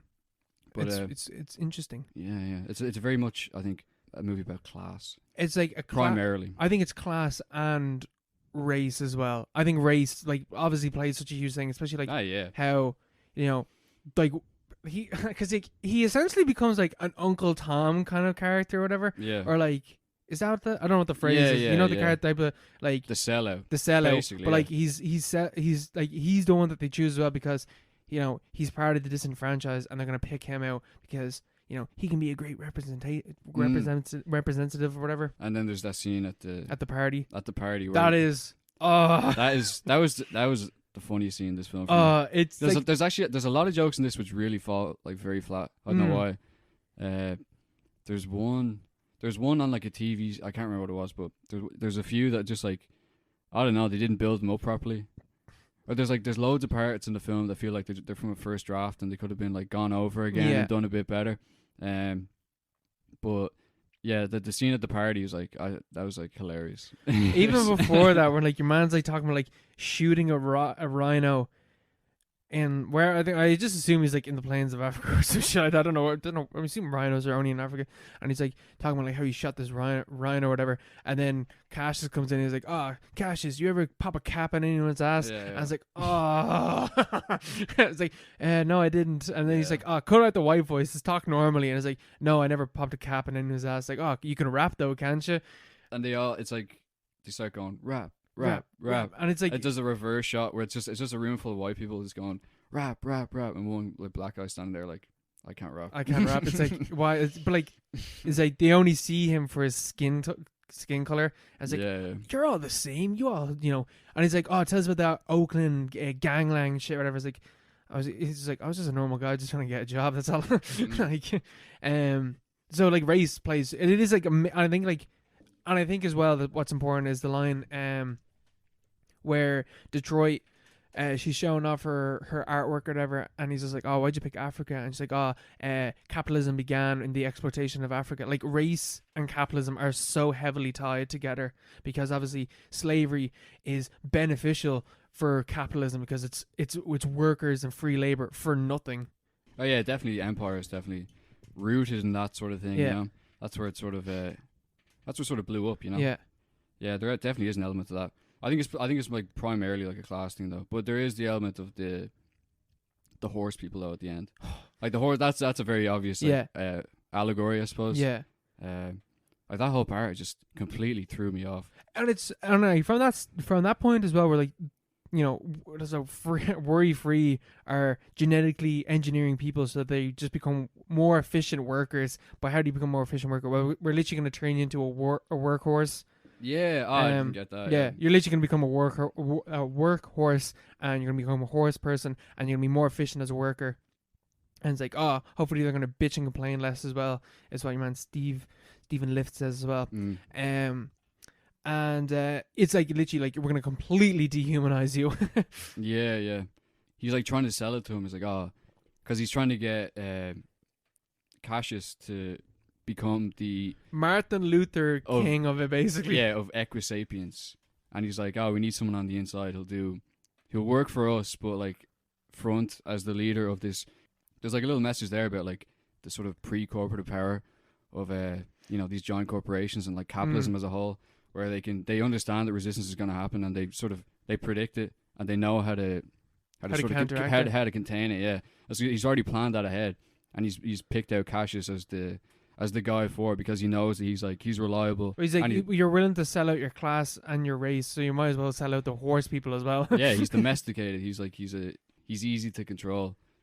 And he only the way he sells is like, oh, you'll have a horse cock. Like they've no other way to sell. Point. Yeah, it's just like, oh, your most base desire will be fulfilled. Yeah, cool. Yeah, exactly. Yeah. Even and that's in the when he's in the elevator as well, where as soon as he gets the promotion to become a power caller, the manager girl, whatever, she's immediately more attracted to him. Yeah. And she's like, oh, pink is a very dominant color in men or whatever. 40% of men that wear pink, like they come up with their own ideas and make their own business or whatever. And she's like feeling them and stuff like that. She's like, oh, sorry, whatever. And then like he's in the elevator and the voiceover is like, well, Cassius, we hope that you didn't masturbate today because we need you on top performance. You know, we need all your sexual drive to sell products. As like you become more sexually desirable, like the further up the scale that you go, and you become more masculine, and that's how he tries to sell it to him as well. It's like, oh, you're gonna have a horse cock. yeah. Oh, it's fucked. And boy, do they! You see their cocks as well. They got horse cocks. Yeah, they don't blur that stuff at all. They don't try to hide it either. It's like it's just there. And that the scene where it's just there swinging. yeah, he swings around. And the scene where he finds the horse people, like he's in Steve's office, and he really needs to piss for whatever reason. But he does a line before that, isn't it? Yeah. Yeah, he comes in, does a big like swirly line on top of like a plate that has a horse on it. Yeah, that was definitely I knew there was symbolism there, but I was like, I didn't predict there's going to be horse people in the bathroom. Because this is my second time watching the film. I was like, oh, you see the horse there now. Whereas like you get, because when you first see the horse people, it like you completely negate everything that you've seen beforehand. Like the previous hour means nothing now anymore because this is so weird. Yeah, because he walks in and he walks in the wrong door. It's like it's clearly a green door, Cassius. He says a jade. He's like, that is a jade door. It's like, that is clearly an olive door. But jade's like a purple, isn't it? It's like a purple color. I don't fucking know. yeah, jade's such an ambiguous color. Steve should have said something else. But yeah, so he goes in and he's like looking around, and it looks like a fucking like steam room or something. And there's some guy in the jacks. And he's like, oh, you coming in? You coming out? He's like, man, I really need help in here. I'm all fucked up. And then he just wait. Why is the horse in the jacks? He's just chained there. I think. I don't know. Yeah, somewhere to keep them. Yeah, but yeah, he just opens the door and a massive horse man just falls out. And you're just like, what the fuck? And he obviously he freaks out as well. He turns around and there's more horse people like lined up against the wall, and like they're chained to the pipes and stuff. And it's just like the prosthetics are really cool. They are. It is really cool. They look really, really good. They look really scary. I think it's because they're in dark as well, because when you at the end of the film, when you see them in light, they don't really look that good. But when they're in dark, it's fine. It kind of hides the shittier qualities of the prosthetics. But the prosthetics look really good anyway. Yeah, definitely. And he runs aside, and he runs into Steve. And Steve has a gun. He's like, what did you see in there or whatever? He's like, let me explain. Yeah, let me explain. That's his whole thing. And he's not even really angry. He's like, just let me show you the video. Yeah. And he sits him down in the office. And shows him this video where they basically just explain how they're going to create or genetically engineer horse people to replace workers because they're faster and stronger and don't complain as much and they're dumber or whatever. And you're not going to have to pay them as much. Yeah, exactly. And then he's like, and then the video ends and he's like, what do you think? Yeah, he's just like, this makes perfect sense. Yeah. But that's so funny. He says something along the lines of like, I'm not crazy, like this makes sense, whatever. Yeah. And under a capitalist system where you are told make more profits, whatever, it does make sense to do that. Like there's reasoning behind it. It's like it's a fucked up, awful reasoning, but there is a logic to it, and he's only come to this conclusion because he's a rich white guy that's like gained all this money from like exploiting people. So why the fuck would you not turn these people into horse people and then you don't have to pay them? No, it's a perfectly rational thing to do in terms of if your only goal is making money, you know? Yeah. Like free labor, like that was the whole thing with slavery, like free labor for free. Like you don't lose anything here, you know? It's like, why not? It's only a gain. And then he's like, he's just reintroducing that in the future with horse people instead. So they're not human, so you don't have to treat them with human rights, and they don't complain and they're dumber and shit like that. He's like, this isn't irrational, and like Cassius doesn't really have a response. Cassius is just like, I need to get the fuck out of here. Yeah. Uh-huh. Yeah, and like he's just like, what the like I love that line where it's just like Peru probably has horses. I don't know what the fuck I'm talking about. I like it when Army Hammer's like, relax man, you're ruining both of our mellows. Yeah. I was like, I don't think Cassius is mellow at all, bro. Yeah, he's really good in this Army Hammer. He's very good. He plays such a fucking like He's really funny. Oh, he's really funny because he's such a fucking. He's exactly what you think he's gonna be. He's like openly evil, but like to an extent that you can see it. But he's like openly evil because he's like, well, like the system asks me to do this. Yeah, because he can justify it. Yeah, and he's allowed to justify it on TV and stuff. Like after, because Cassius runs out and he's like, oh, I need to tell people about this, and obviously people are like, that sounds completely fucking insane. That's bollocks. Like obviously, like you need help. But then he finds a video because he lost his video in the jacks with the horses. He lost his phone. Yeah, he lost. Oh yeah, he lost his phone in the jacks, and the horses took a video. They're like, "Oh, help us, we're horses," and they have fucking Steve going, "If you guys don't shut the fuck up, I'm gonna turn you into glue," or something like that. And so he gets this video off of Detroit because they texted it to Detroit. So he puts it on TV, but he has to go onto TV on. You got the shit kicked out of you. Yeah. What the fuck was that? I don't know what they were talking about with that. There was something there about reality TV. I feel like they could have done without having that whole thing into it. Yeah, because that's like basically he had to like humiliate himself on live TV and like get beaten up and like get dunked into a vat of shit. Basically, yeah, is what we're led to believe. Shite, just to show his video, and the video gets shown, and everyone just is like, oh no, the next they cut to like a news report of the stock market hitting like an all-time high. Yeah, it's like this actually was beneficial to them. Yeah, because all the companies and all the investors are like, wow, this is a great idea. Yeah. And there's a clip of Steve and the leader of the House and the leader of the Senate in the US like celebrating as like the stock market rallies to like an all-time high. Yeah. on TV. And so the whole thing was just it was basically a PR exercise for worry-free. That like, this is great, man. What you trying to take us down actually benefited us a lot. So like Steve has no need to justify because everything he does is already justified because he's only trying to make money. Yeah, he's just a conduit of the broader thing, He's just a manifestation. Yeah. Of the big guys. And then sure enough, Cassius and all, he frees the horse people and they rally together and they start the protest or whatever. And then the horse people just come in and they fucking clear out. Holy shit. I love that bit where like Cassius so he goes back and he joins the team. He's like, all right, we're gonna fucking protest, we're gonna do it properly, whatever. And then they stop all the scabs getting in or whatever, but then reinforcements come in and like it's like an escalation of it turns from like a peaceful protest into like a riot. And the horse people come in and they're just like tearing up whatever, and then Glenn from Walking Dead, like whatever, it like turns to one of the horse people after the horse people save Cassius from like the back of like a truck or whatever, and he turns to him and is like, oh yeah, he like bangs his chest and is like, oh yeah, same struggle, same fight or whatever, and the horse gets it. He's like, yeah, 100%, because it's like, we're like experiencing different levels of repression. I've literally been turned into a horse person. And you're just like, you're not getting paid the same amount. You're just a guy. You're just a guy not getting paid that much. I like how Cash gets out of the van and he's like, we are honored to be in your presence. He's like, I'm from Oakland, man. Just talk normal. I'm from Oakland. But it is that thing where like, we're all under the same struggle. Yeah. Essentially, it's like it doesn't really matter that like you're more like Glenn is more or less like you're more oppressed and have been more fucked up by the system than I have, but we're fighting the same thing. Same and we're gonna combine because of it. Some are just further along the line, Yeah, further along the racetrack. God bless them. But I liked how I like the thing about how the horse people liberate as well. It's like they're created by these evil corporations.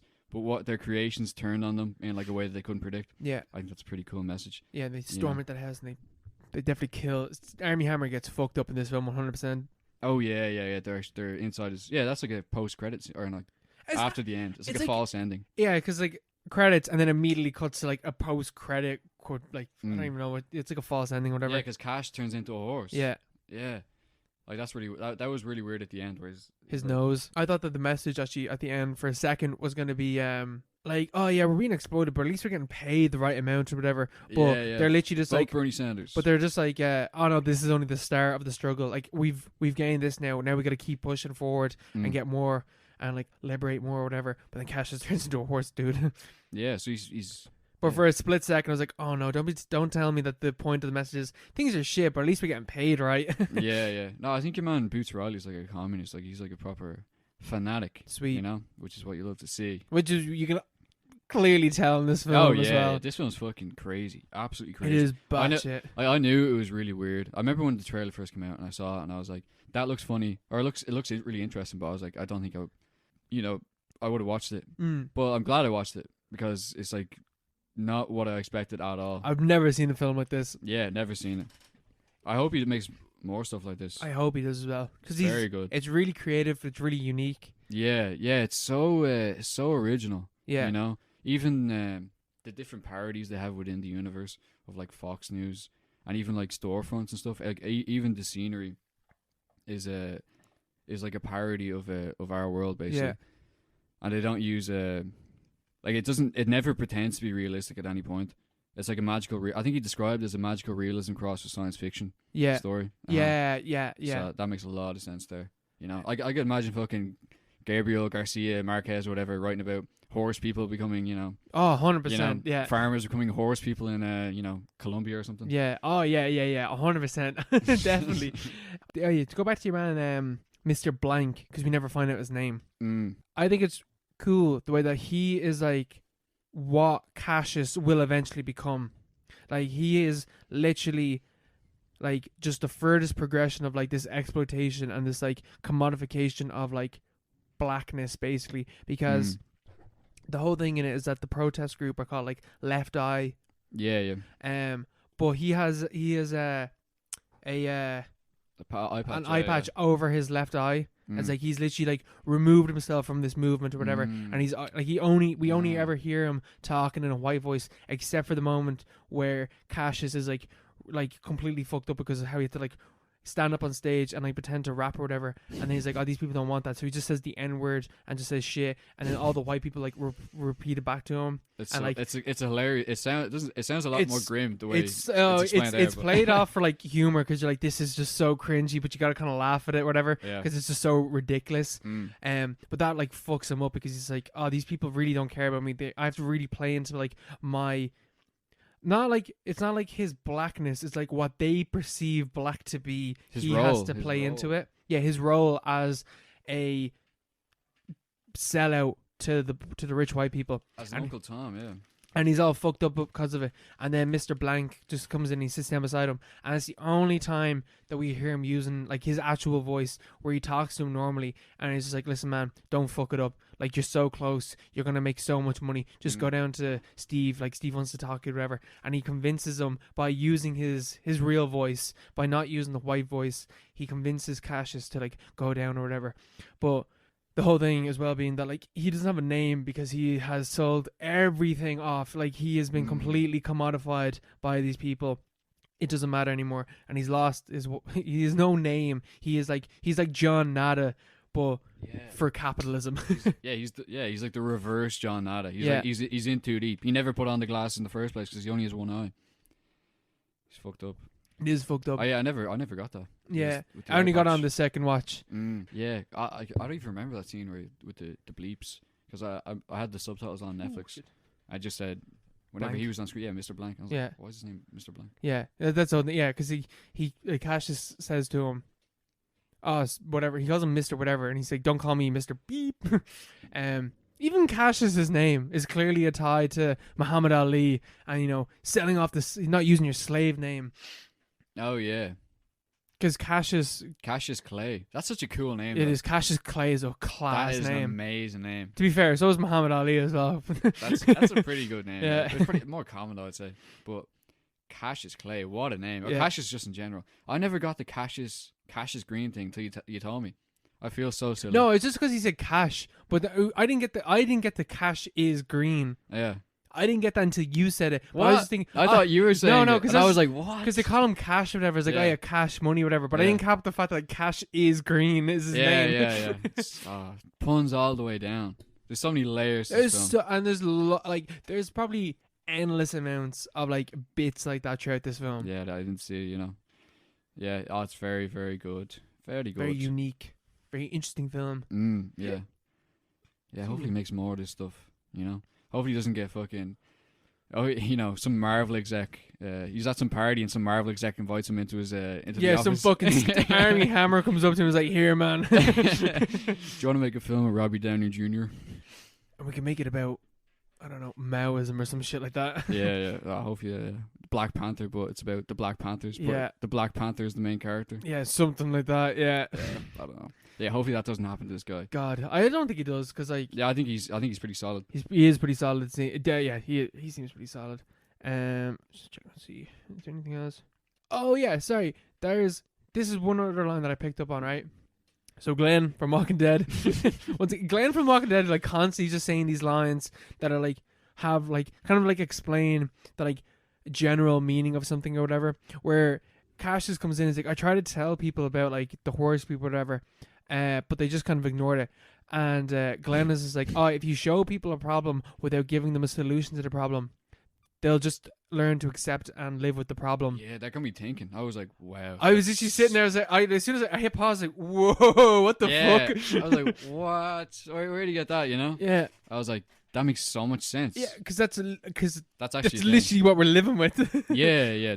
We have a problem, but there's no solution. No solution. Everyone's a sellout. You know, stuff like that. Yeah, that was that really caught me. Yeah. When you said that. Yeah, that Glenn from Walking Dead is all like he uses his third eye open through this entire film. Like he's the wokest of them all. And even like Detroit as well. She's like the exact same as Glenn, because he's just like, oh, I like the way that your radicalism is like rubbing off on Cassius, whatever. But Cassius is too much of a sellout. But she fucking gets it as well. She's like, I can't hang around with you, Cassius, because you're just a fucking sellout, and you're just gonna go up there, and it means like I can't be with you because I love you and you're great and all, but you're a fucking sellout and you're exploiting everyone because of this. Yeah, I was like, yeah, you're kind of right. I don't really understand what the bit where she's like doing the art piece thing. I don't know what the fuck that was about. I thought that was pretty cool. Oh, that was cool, but I don't know what there's definitely meaning there, but I didn't.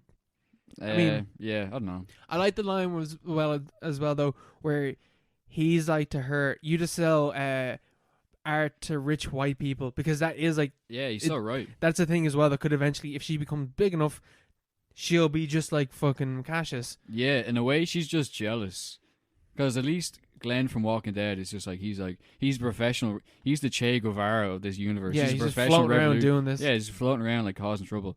Like she is radical, obviously, but she also like kind of helps Cassius kind of realize his bullshit. Yeah, she tries to sort of wake him up and stuff. But like she's just an artist, really. Her audience, and she puts on that English accent as well at the show. Remember that? I think that's because of the scene, but I don't know what the fuck. I don't know what the fuck that was going. I think it had to do with like femininity and like the control over femininity, as well. The fact that she's a black woman, especially, and also tying into the fact that she's being exploited. There's loads of exploitation going on there in that character. Yeah. So didn't really catch up on all of it, and I imagine there's stuff there that Bruce Riley meant to. Yeah, I read it as like she's like kind of hypocritical in the way that she just hasn't sold out because she hasn't been offered the right sale, basically. Like her art show was pretty cool. I thought that was pretty cool, but she is performing it in an English accent. Yeah. So I assume, given the context of the film, that is saying something about what character she puts on to sell things to these people. I don't think she's as bad as Cassius, obviously. She's pretty cool. Yeah, she's pretty cool, yeah. Do you want to move on to listener questions? And now for the listener questions. Sweet. If you want to ask us a question, get to us at paro_pod, Instagram and Twitter, or you can email us at theparopod@gmail.com. That's it. Flawless. This first question is coming in from Aaron, and he's asking, what are the most embarrassing moments of your life? We thought long and hard about this, and we have actually this is a joint moment in our lives. This is a very joint moment, very close moment. I actually think this is like, I have never in my life wanted to die more in a situation than this. This was awful. I've never had my buzz ruined so badly as when this happened. Oh, never. God. We were having a good time, Aaron, and then things just went south. I think Aaron, Neil, Rachel, and Graham shout out to all the guys from Canada. More, unfortunately, you weren't there for this, but you know the story. You know what it's about. You know what this is about. This was, I think it was the last night that we were going out in Vancouver. Yeah, it was. Yeah. We almost got away. We almost got away. We almost got out of there. Like a bit of context, I guess, to Vancouver for when we were there. Vancouver's a great place. Vancouver's fantastic. But it has a real problem with homeless people and has a real problem with like drugs. Like there's not much support for anyone there with any of these problems. And there's also the fact that we were like aliens in a different culture, especially in terms of buses. Buses were a huge thing over there. And there were memes that we were sent on Instagram and stuff about Irish people, Irish students, Irish tourists not understanding people bus. Hate the Irish there. They hate the Irish. They hate the paddies. And they're talking about how Irish don't understand bus etiquette. Bus etiquette, huge thing over there. And we almost got lynched because we didn't understand bus etiquette. Oh, fuck me, did we? Oh my god, this is all right.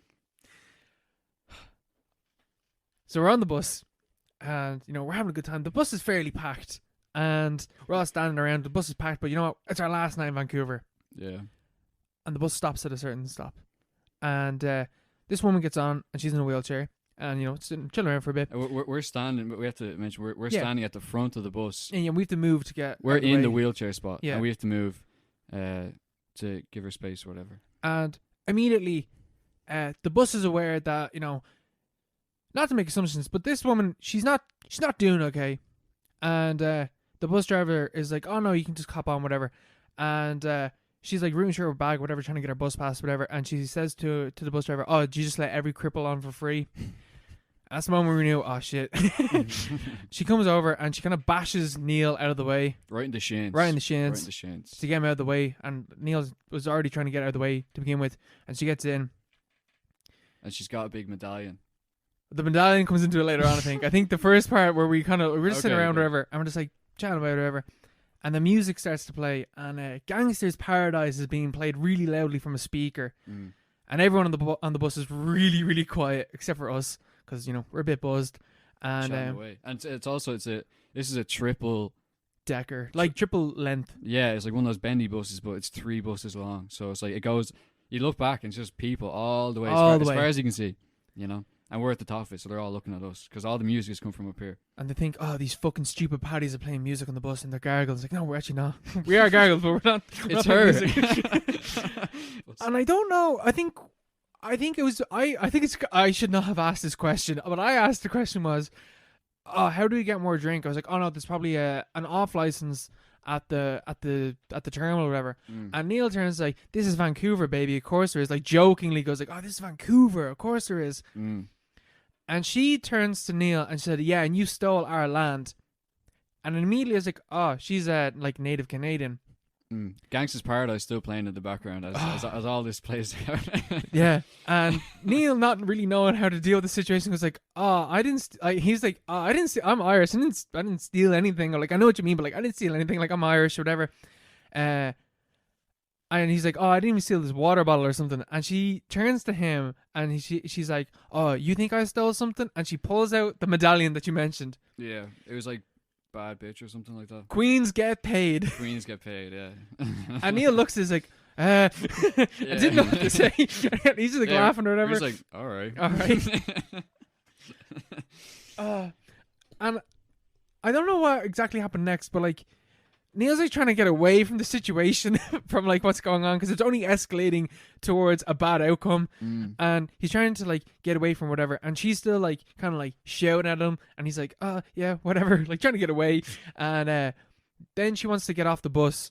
She pulls the bell or whatever, and she swings the chair around really abruptly without like kind of giving warning or whatever, and slams into my shins.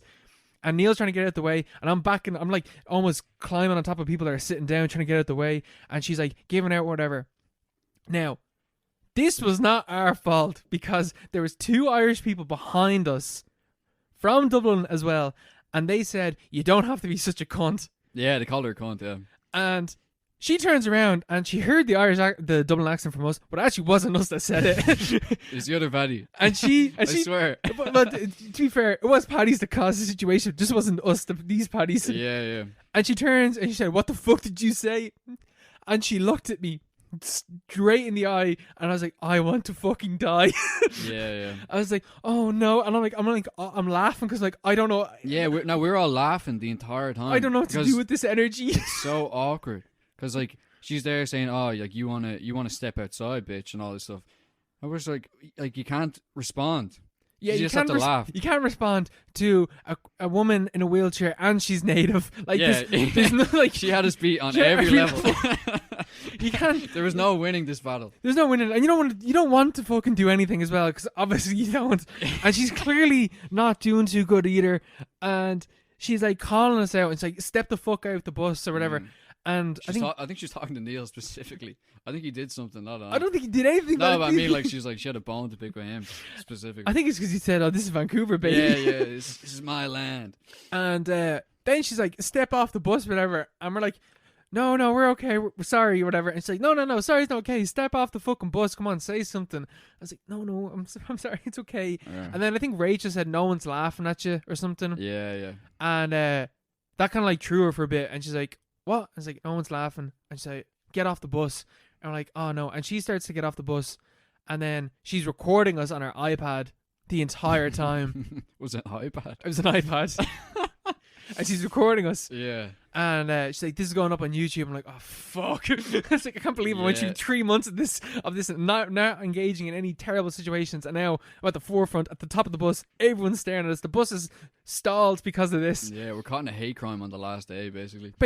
Yeah, it was like as it's pulling away, she's filming, like just filming us at the front of the bus and like commentating on it as the bus pulls away. It was just absolutely grim, and the rest of the bus, like dead silence. No, as it was happening, people were calling up to the front like, "Oh, like bad out" or whatever. Like people were commenting on what was happening. And I remember the bus driver. The bus driver called us out as well. Yeah, he was like, "People, please have a bit of respect," or something like that for other passengers. Yeah. And I was like, so there's like, it wasn't our fault. Literally didn't say anything to her. It wasn't our fault. Oh man.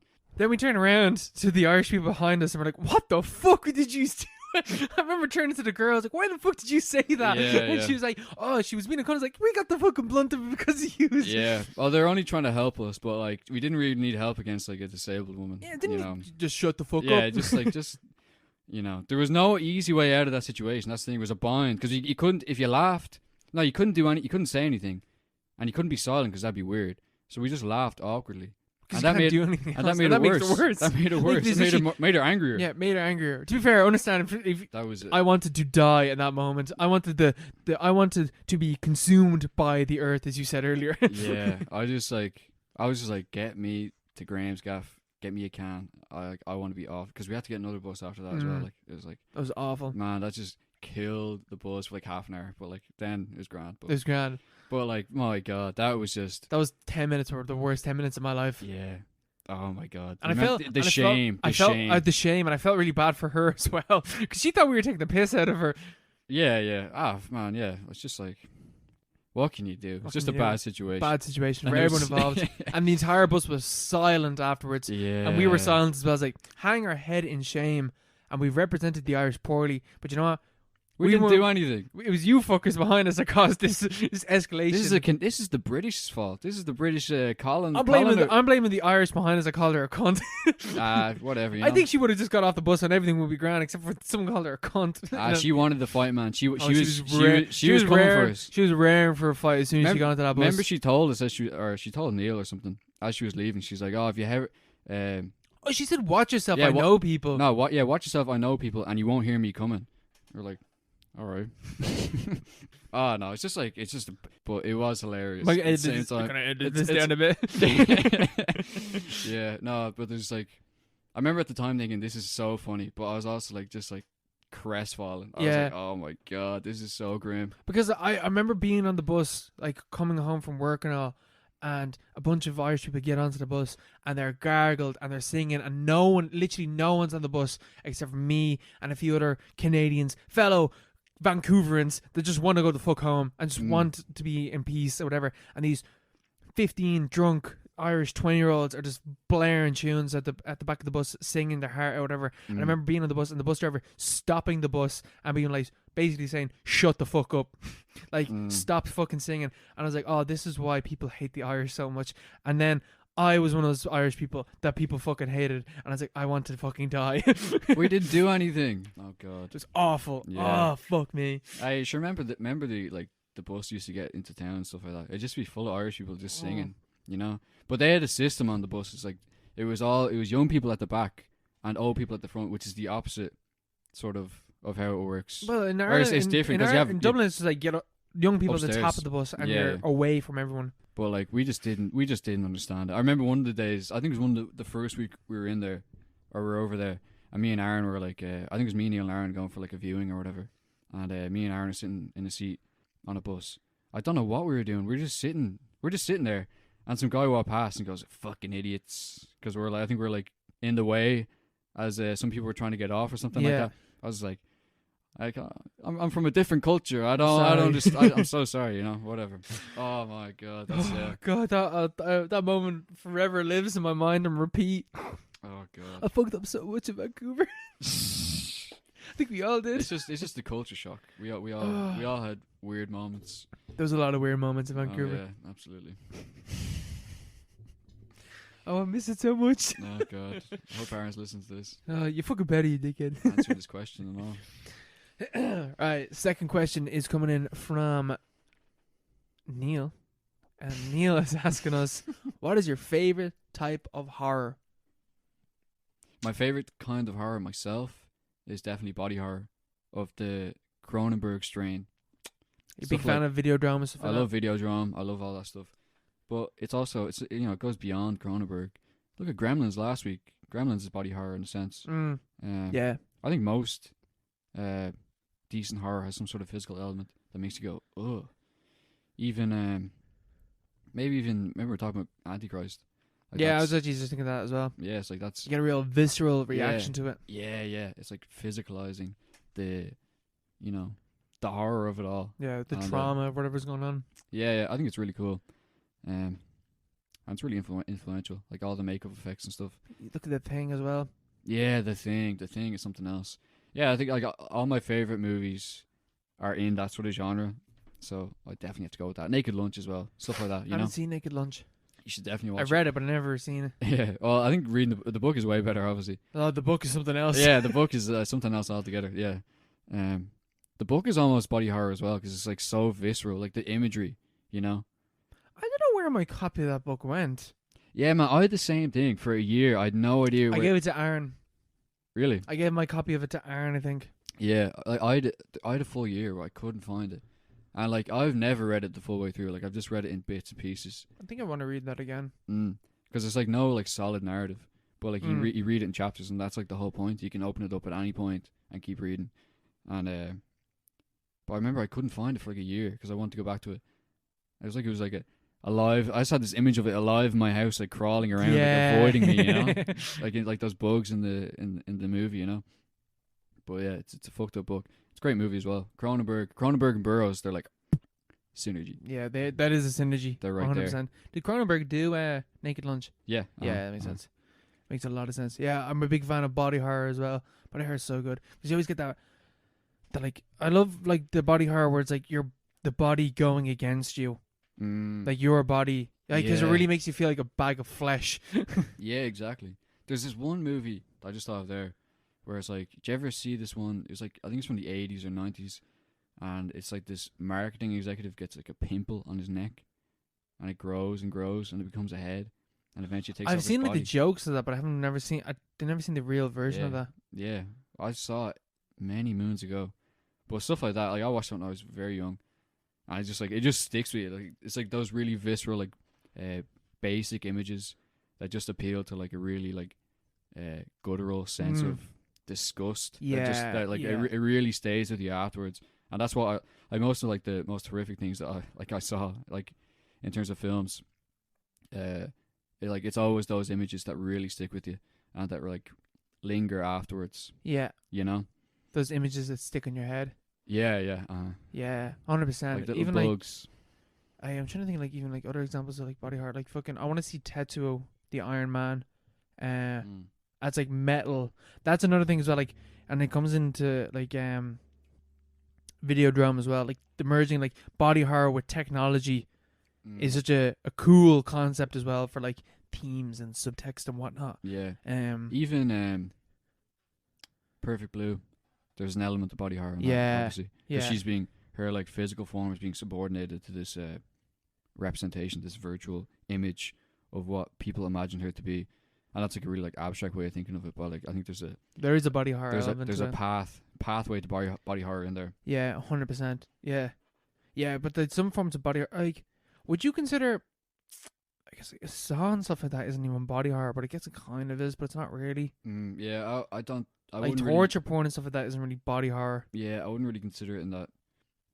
In that sense. I don't think. I think it's just Like, torture porn. yeah, It's like, just torture is the horror. yeah, like funny games. I wouldn't consider funny games body horror. It's No, more no, about, no. It's more about the. I don't know. Yeah, I don't know how you categorize that. You know. It's a weird genre. Yeah. For myself, I'm an old sucker for some psychological horror. Like Like what? big fan, like Perfect Blue again, but Perfect Blue is like psychological and lots of body horror. Big fan of The Shining. Big fan of stuff like Hereditary, but Hereditary turns into like a cult horror, folk horror as well. Ah, folk horror. Don't get me started. Yeah. That stuff, amazing. That's like a whole different. That's something that hasn't been explored anywhere near as much as it could be, and it should be. You know, there's so much potential in there. There is, Actually, I should have said folk horror, to be honest. Folk horror is actually way like. but there's way less there's way less examples. But they're much better. Yeah. You know? Like Wicker Man and stuff. And there's loads from the 70s, like Penda's Fan and what's it called? Robin Redbreast, Redshift, even Midsummer recently. Yeah, You get stuff like that. but is cult horror and folk horror kind of similar? Just in the sense that like folk stuff sort of has a cultic element to it. Have You you know? ever seen Apostle on Netflix? No, what's that? It's like a blend. It literally has both body horror and folk horror. Oh, It's a really? guy going off to find his sister in a cult, and there's a lot of body horror. There's actually a bit of torture porn in a sense as well. When's it from? 2017, 2016. All right, yeah. You recommend it. It's on Netflix. You might like it. Yeah, have a look. I think it's decent. I don't think it's great, but I think it's decent. Mm. But you might be able to extract more meaning out of it or some shit like that. Yeah, yeah. The Other Lamb is another good example of recent folk horror almost. Just like the whole thing of the landscape overcoming the individual or the subject. That literally happens in Apostle. Oh, really? Like literally, the landscape consumes a body. Like Oh, okay. Yeah. It's way more literal. Mm. Yeah, like psychological horror, because I think different like with The Shining, stuff like that. We can all relate to stuff like that. I think The Shining, especially now, being trapped in a house, being in isolation and lockdown, not seeing people. You can kind of relate to The Shining, going a bit mad. But psychological horror is such a broad genre. I feel like Hereditary falls into it for like 2/3 of the film, and the 3/4 of the film, and the last quarter of the film is like folk and cult horror. Spoilers for Hereditary. It's also like supernatural horror is good as well, though. Cosmic horror, that's a big one. Yeah, Sort of but stuff cosmic like that. horror is really hard to do in film. Yeah, but like in general, cosmic horror, that's where it's at. That's Yeah. what it's all about, you know. I think cosmic horror, folk horror, well, they're all sort of linked, you know. They really are. This is yeah. really semantics at the end of the day, but Yeah. like cosmic horror, I love cosmic horror, but yeah, it's very hard to do in film. You never see it. Color Out of Space, stuff like that. That's all you see. Yeah. You know? Or fucking Hellboy or something, or True Detective. I'll think back onto that. Yeah, horror. I say horror probably is my favorite genre of anything. I love horror. Horror is such an interesting thing to explore, to look into. A lot of different themes and things you can look at. Because even like, sorry to bother you, like the Horsemen are fucking horrifying. Like, that's a form of body horror as well. That's definitely a body horror right there. Yeah, turning into a horse. No, thank you. You know. And like it's like at the end as well, when it's like his nose turns into like the horse nose, like oh shit, and you can like feel the body like going against you, not doing what you wanted to do. Visceral reaction you get. Yeah. It's interesting. I don't know. Absolutely. I'm trying to think of other like forms of horror, like supernatural, or like what about like home invasion horror. People get really fucked up over that, but I don't. Consider my house has been broken into. I don't get fucked over that. Oh shit, yeah. Yeah. Yeah, I don't know. I remember seeing the trailer for Strangers when I was a kid. That looked terrifying. Yeah, that looked so scary. I've never actually seen the film. I've never seen it either. I've heard that. I've heard it's really good though. Really? I've heard it's okay, but the trailer is really fucked up. fucking scary. Yeah, the part where she's like standing in the living room and you just see a guy step out. Mm. It's like, oh man, that really killed me when I was a kid.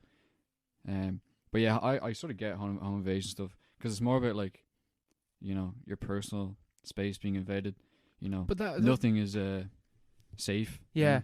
But does that tie into like Michael Myers as well though? The fact that your own space isn't a safe space, if some outside force can just come in and get you. Yeah, probably. Yeah. Although I guess this is horror in general. Yeah, that's what Halloween's all about, you know? The outside intruding to the in, you know? Intruding in. And he's literally an intruder. And I guess like body horror is also like inside protruding outside as well, to an extent. Shit, yeah. Ooh. Look at that. Synergy. Connections being made. Synapses bursting into life. You love to see it. You could hear the energy, the synergy happening right there. You could hear the theses being written. I think that's the end of the episode. That'll do. That'll do. That'll do for a day. What is your recommendation for episode 21? Yeah, 21. Oh, jeez. Yeah, episode 21. So for episode 21, I'm going to go with the old classic, Texas Chainsaw Massacre. New Year. Repeating cycles. I like it. Repeating the cycle of what we did before, which is horror. It's by Toby Hooper, I think it is. Yeah, Hooper, yeah. And it's a classic. I'm sure a lot of people have already seen it. And sort of it's like it applies to a lot of the genres that we just talked about, like folk horror, slashers, stuff like psychological that. as Psychological, well. Yeah. There's definitely a psychological element to it. There's a lot to deal with there. There's a lot to talk about right there. So might just do a 2-hour-long podcast just on that. we could, and we will. Maybe. Maybe no. No. But yeah. Anyway, that's my recommendation. Cool. All right. We will see you. Actually, won't see you next week. All right, I'll see you in like 2 weeks' time, basically. Yeah, I'll see you. Yeah. Right. Bye, everyone. Bye.